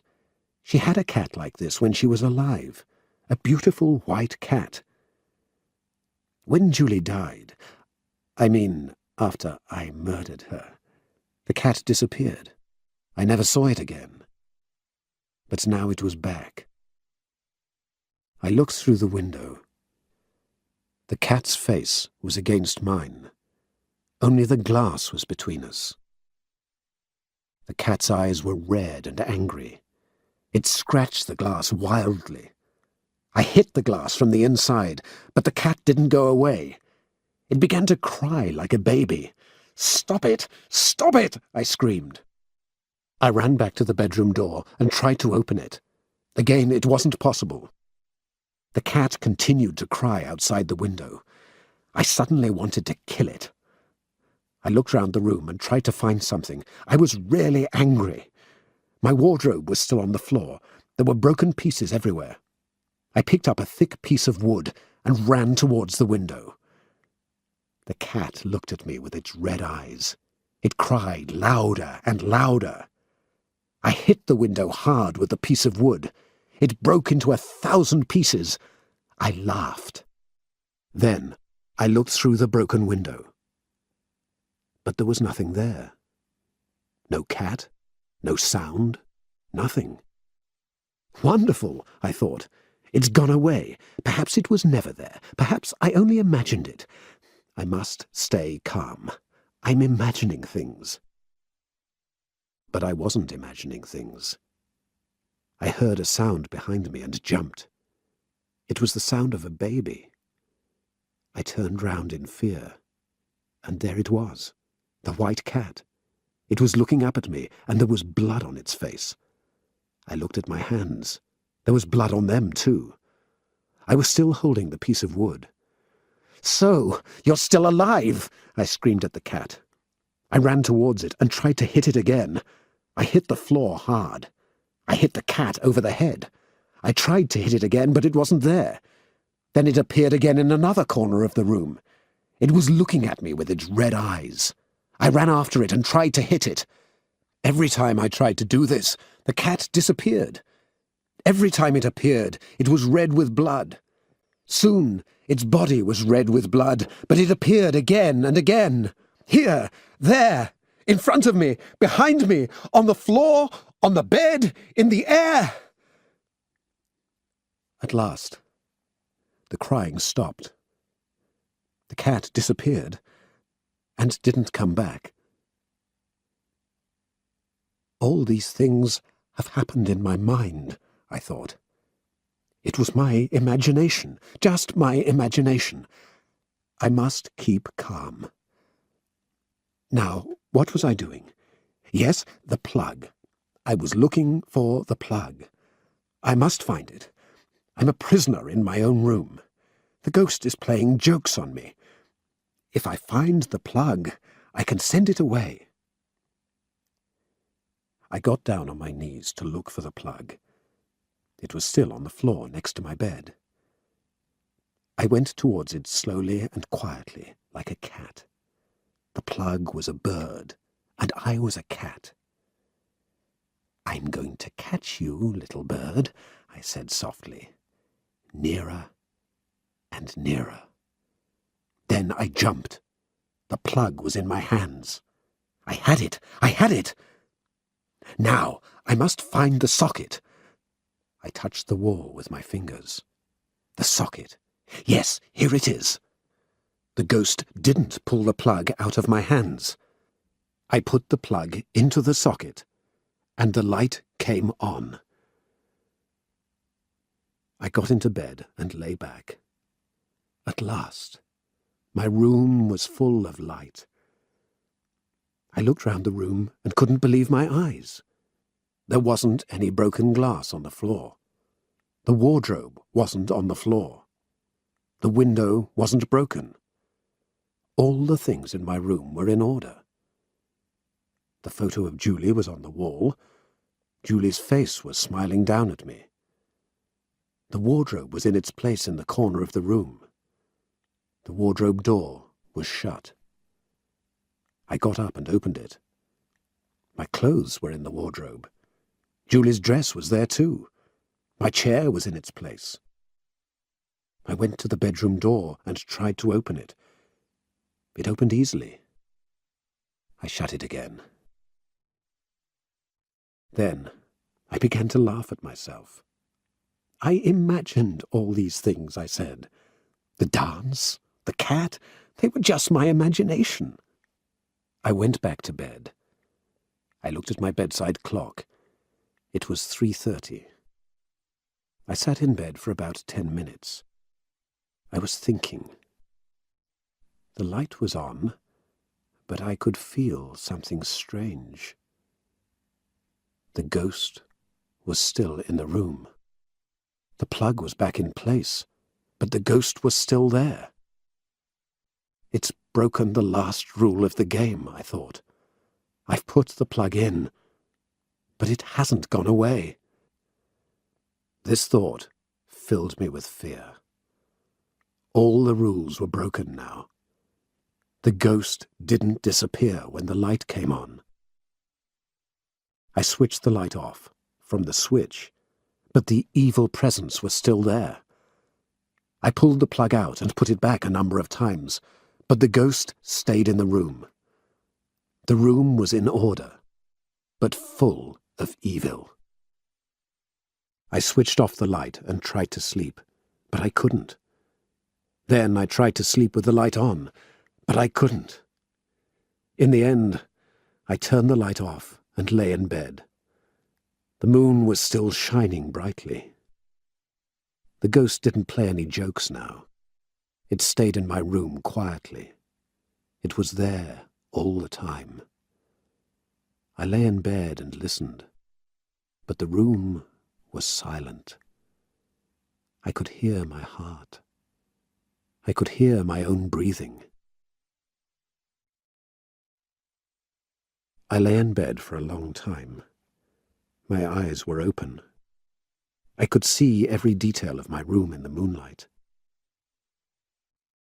Suddenly, I heard heavy breathing. It was coming from a corner of the room. Then I saw a dark shadow in the corner of the room. It was like a black cloud. The sound of heavy breathing was coming from the shadow. The shadow began to move towards me very slowly. I tried to jump out of bed, but couldn't move in my fear. I lay there, and the thin black cloud came nearer and nearer and nearer. Soon, it was high in the air above my bed. I looked up at it. Then, it began to come down on me. The room was now in complete darkness. The shadow cut out the moonlight. Soon, it was over me and all round me. I could still hear heavy breathing. I could feel hot breath on my face, the breath of an evil ghost. I tried to scream, but couldn't. I had no breath. At the same time, I could hear another sound. It came from outside. It was the sound of a cat outside my window. The cat was crying like a baby. I lay under the dark shadow. I knew it was the shadow of death. Chapter 9. Today is Tuesday. Last night, I was in the shadow of death, but I'm still alive. At this minute, I'm in my study, and I'm writing this story.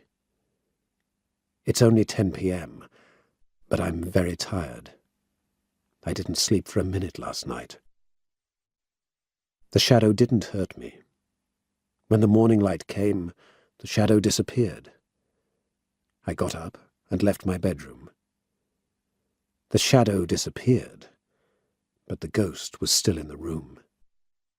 In fact, it's still there now. I'm in my study now, and the ghost can't hurt me here. I hope. I came to my study at 5:30 this morning. I've written this story since that time. My desk is covered with papers. I've been here for more than 16 hours, and I'm still writing. I haven't eaten, I haven't washed, and I'm still wearing my night clothes. It's cold outside. My night clothes are made of thin cloth, but I can't feel the cold. I can only feel one thing. I'm very, very tired. I'm near the end of my story. In one long day, I've tried to describe my life since Julie's death. Perhaps you don't believe that any of these things happened. Perhaps you think I'm crazy. Perhaps you're saying, you're a murderer and your mind has punished you. Perhaps you think there was no ghost. It was all in my mind. I made it all up. If you think any of these things, you're wrong. All these things really happened. My story began with a playful poltergeist and ended with an evil ghost. At the beginning we played a happy game, but in time this game became a dangerous one. This game has continued for 12 years, and Julie was my wife for 12 years. The game is like my life with Julie. At the beginning, I was happy with her, but I became jealous of her friends. Then my mind became evil, and I murdered Julie and murdered our life together. I wanted Julie to be mine and only mine. The same thing happened in the game. At the beginning it was a happy one. Then the ghost became jealous. It wanted me to be alone. It became evil and has tried to kill me. Now there's only one question on my mind. Will the ghost murder me? Just now, I'm trying not to think about this question. I'll find out the answer when I go to bed. I don't want to think about it now. But what can I think about? Nothing in my past is important to me now. Filbert Wiley's adventures are like a dream. The game with the ghost has become my life. But I can stop the game and change my life. There's one way I can do it. I must tell this secret to someone. Then I know the game will stop. Tomorrow, Louis will be here, but I won't play chess with him. I'll tell him this story. Then I'll be all right again. What will Louis think when I tell him the story? I don't know. The game will end if I tell Louis the secret. But that's a big if. Will I tell Louis my secret? I don't know. If I live through the night, then I'll tell him. If I don't live, then my story will be in these papers. Perhaps Louis will find these papers and publish them. But they aren't in order. There are papers all over my desk. There aren't any numbers on the pages. I've written everything in pencil, and it's hard to read.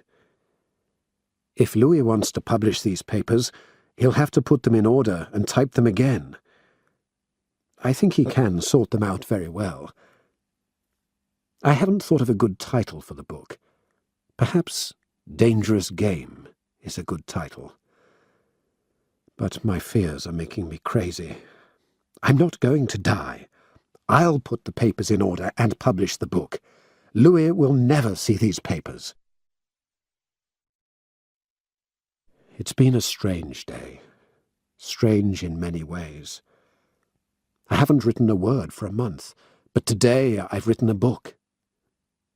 It's January 25th. 12 years exactly since Julie's death. We've been together for 24 years. What a day it's been. Yesterday the sun shone in a clear sky. But today it's been dark and cloudy. A real winter's day. I'll remember today for a long time. During the day, while writing, I've looked out of the window a few times. Now it's dark, of course, but earlier my garden was empty. No cats or anything like that. But I haven't had time to look out of the window very much. My story has been on my mind all day. I've tried to remember every detail. I've tried to tell you every detail. Try to imagine me at this minute. I'm sitting at my desk. My desk light is on. I haven't closed the curtains of my study. The moon is up, and I can see it through my study window. I'm alone in this big house. The house is dark and silent. My bedroom is at the other end of the house, and sooner or later, I must go to it. The bedroom door is shut, but someone is behind it. I know Julie's ghost is in the room. I know the ghost is waiting for me. I'll go into an evil world when I go into that room. When you're afraid, you look behind you all the time. You don't like the dark. Remember when you were a child. My bed was against the wall when I was a child. I never slept with my face towards the wall.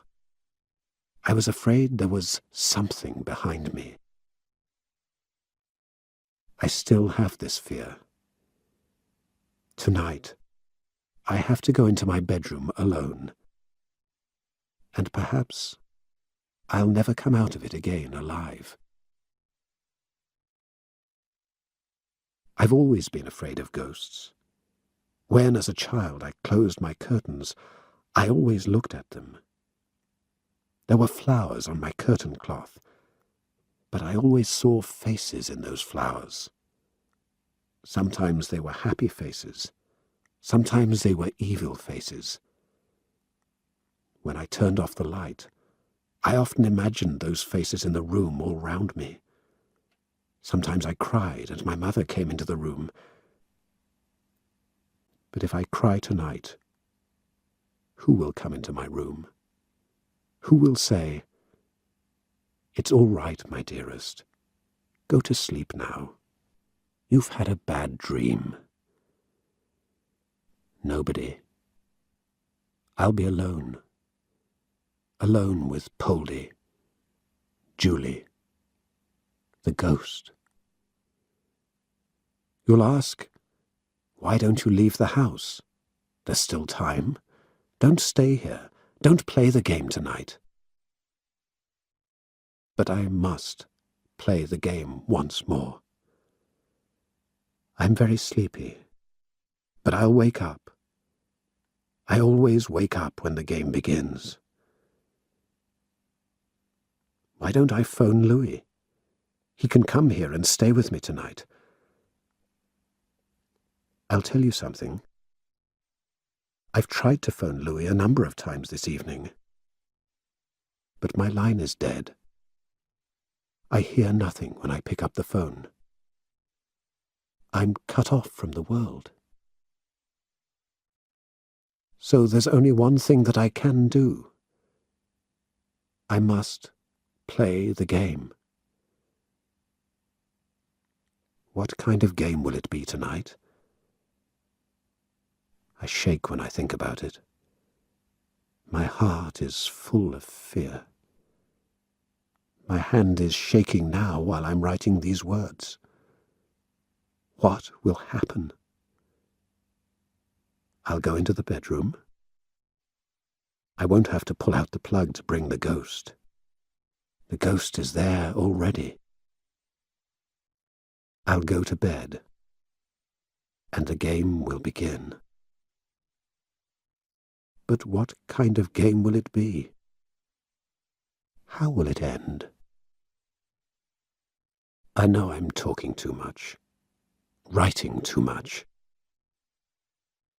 I haven't got any more to tell you. So why am I writing? Because I want you to be with me. I'm writing because I'm afraid to leave this study. I'm all right here, but when I stop, I'll have to go to my bedroom. I think that time has come now. I must stop now. So I'll say good night to you.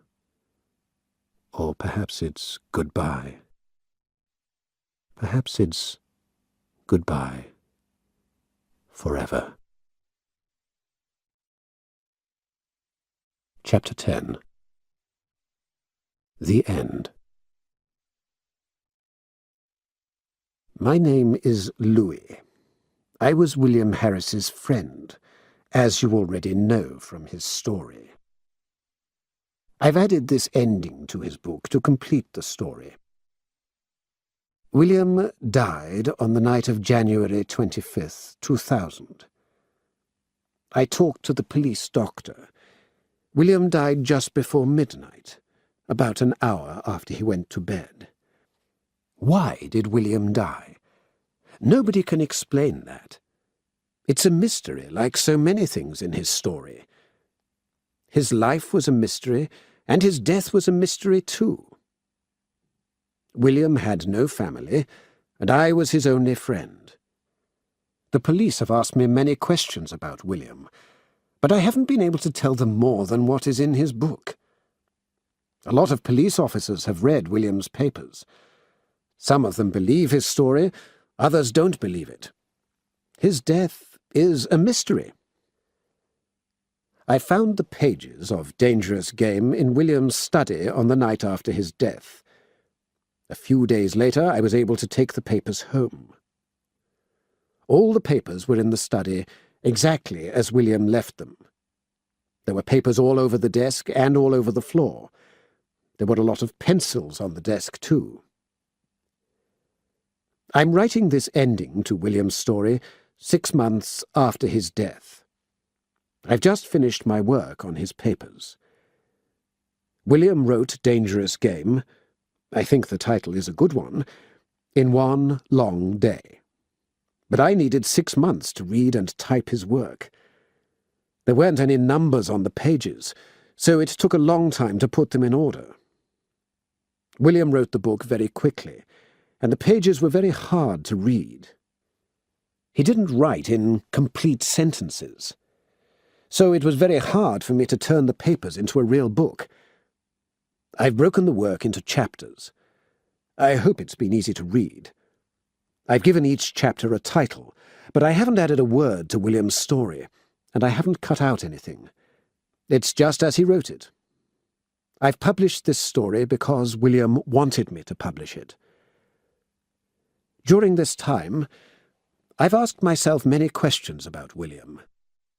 Some of the answers to my questions are in William's book, but many aren't. For example, I knew William wasn't well, in his mind, I mean. There was always something on his mind. I could see this every time we met. He didn't eat well, and he didn't sleep well. I could see this too. During the year before his death, he became thinner and thinner. He wasn't interested in food, in his work, in the chess games that we played. In fact, he wasn't interested in life. I'm sure he was interested in something, but this something was a mystery to me. He never told me about it. It was his secret. I wanted to call a doctor, but he never let me. During the year before his death, our games of chess were becoming silly. William never played seriously. He often stopped during a game and looked up towards the room above. He was trying to hear something. I once asked him about Poldy, and he didn't want to tell me anything. Do you remember? In his book, he says there was a knocking sound from the room above. Was there really a knocking sound? I don't know. I never heard anything. Was William crazy? Did all these things really happen, or did he imagine them? I don't know. I'm sure William had a wonderful imagination. Perhaps you've read his Filbert Wiley stories. If you have read them, you'll know a lot about William's imagination. In one of these stories, I can't remember the title, Filbert Wiley is a prisoner in a haunted house. Perhaps you remember the story. I thought of it when I read this book. William was a real writer. In his story, William often says he was an uninteresting person. It's true, he didn't have an interesting life. And what does interesting really mean? But I'm sure he had an interesting mind. You can see his mind at work in his detective stories. You can see it at work in this book. Did William murder Julie? Another interesting question. It isn't possible to say. I'm sure he loved her deeply. Perhaps William was jealous, but he never showed it. He described Julie very well in his story. She was a wonderful person. We all loved her. Of course, she was very different in character from William. People enjoyed being with her. She was always laughing and singing. She was very good company. She helped William a lot. She showed him the world. He enjoyed his life with Julie. After her death, he became a different person. He cut himself off from the world. He did nothing except work. In the end, I was his only friend. That's because I knew him from our student days. I knew him before he met Julie. I knew him very well, but there's still a lot that I don't know about him. Did he murder Julie? I find this hard to believe. But perhaps he did murder her. One strange fact is true. William died on the date that Julie died, January 25th, 12 years after her death. I can't explain it. I knew William wasn't well. I often asked him to leave his house. I asked him to come and stay with me, but he didn't want to leave his own place. Once or twice I offered to stay with him, but he didn't want my company. So after our chess games on a Wednesday, I always went home. We never talked very much during our games. I know he enjoyed my company. I enjoyed his. In his story, he says he tried to phone me on the night of his death. He says the line was dead. That's a mystery too. I used the phone after I found him. I called the police, and the phone was in order. Did William imagine it was out of order? Was it really out of order? If it was, how did this happen? So either William's story is true or it isn't. If it is true, then we must accept it. William was haunted by an evil, jealous ghost. Whose ghost? I can't say. Perhaps the story isn't true. Then we must believe that William imagined it all. This means that he was haunted by his own imagination. In the end, he really went crazy. He didn't live in our world. His imagination killed him. This can happen, of course, but we will never know the answer to the mystery. Now, I can only describe in detail the night of Wednesday, January 26, 2000. I arrived at William's house at my usual time, just before 8 o'clock. The house was completely dark, and this surprised me. There was usually a light on somewhere. I knocked at the front door and waited. There was no reply. This surprised me too. William usually opened the door immediately. Perhaps he's gone out, I thought. But no, that's not possible. He doesn't often go out, and he's always at home on a Wednesday. He's never been out on a Wednesday.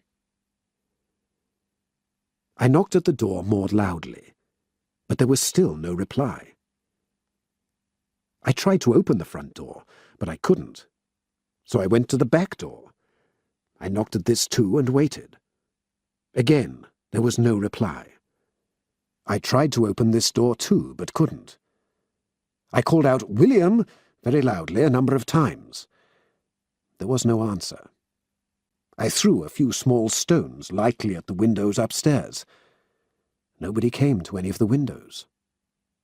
This is very strange, I thought. I went round the house and looked at all the windows on the ground floor.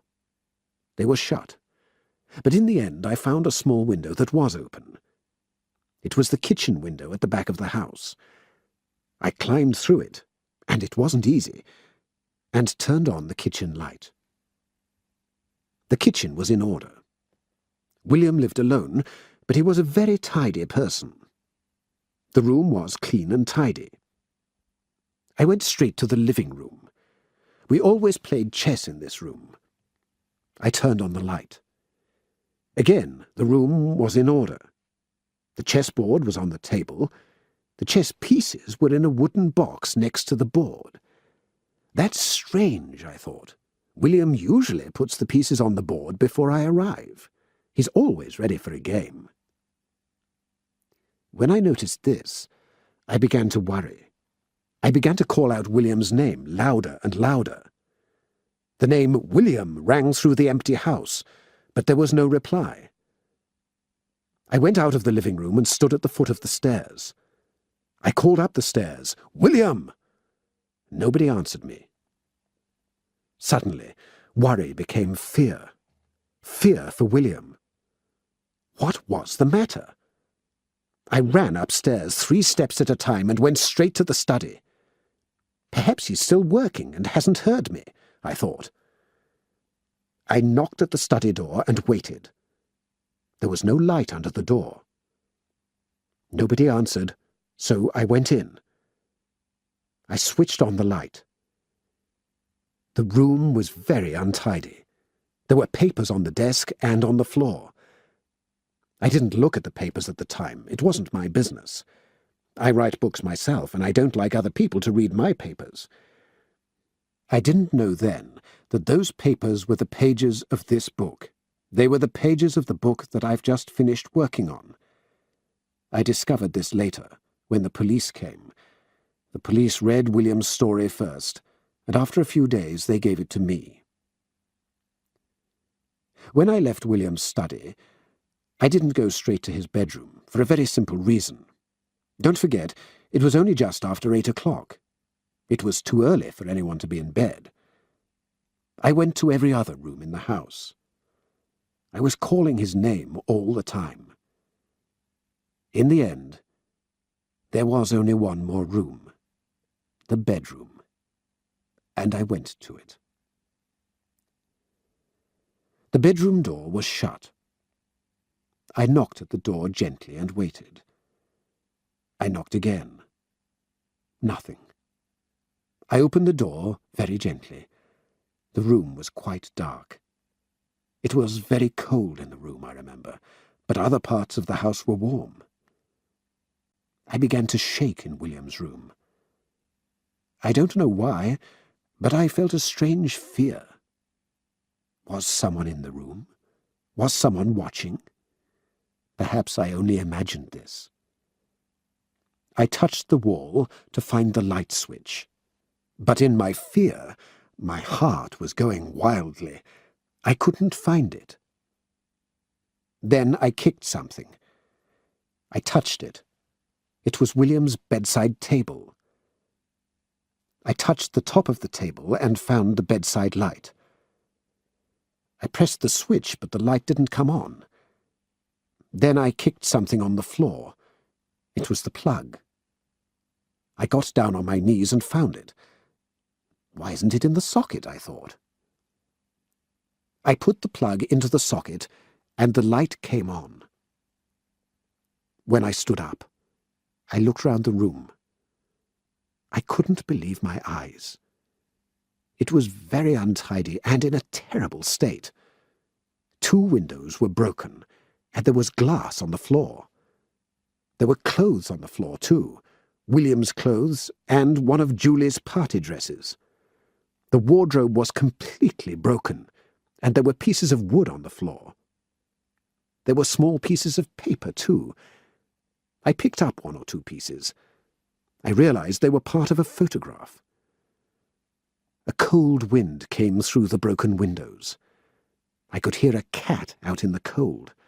It was crying like a baby, poor thing. I wanted to run out of the room, but I had to find William first. The double bed was against the wall. There was a shape under the bedclothes. There was a pillow at the top end of the bed. It was over the head of the person in the bed. I picked the pillow up very gently. It was right over William's face. I knew immediately that he was dead. The face filled me with fear. The eyes were wide open, and the mouth was wide open too. There were signs of fear in William's face. The eyes looked up at me. They looked up in fear. I put the pillow back over William's face very gently. I didn't want to touch anything before the police arrived. I stood in front of the body for a long time. I was too afraid to move. The room was evil, so evil. While I stood there, I noticed something strange on the pillow. There was a clear shape on it, like the shape of a hand.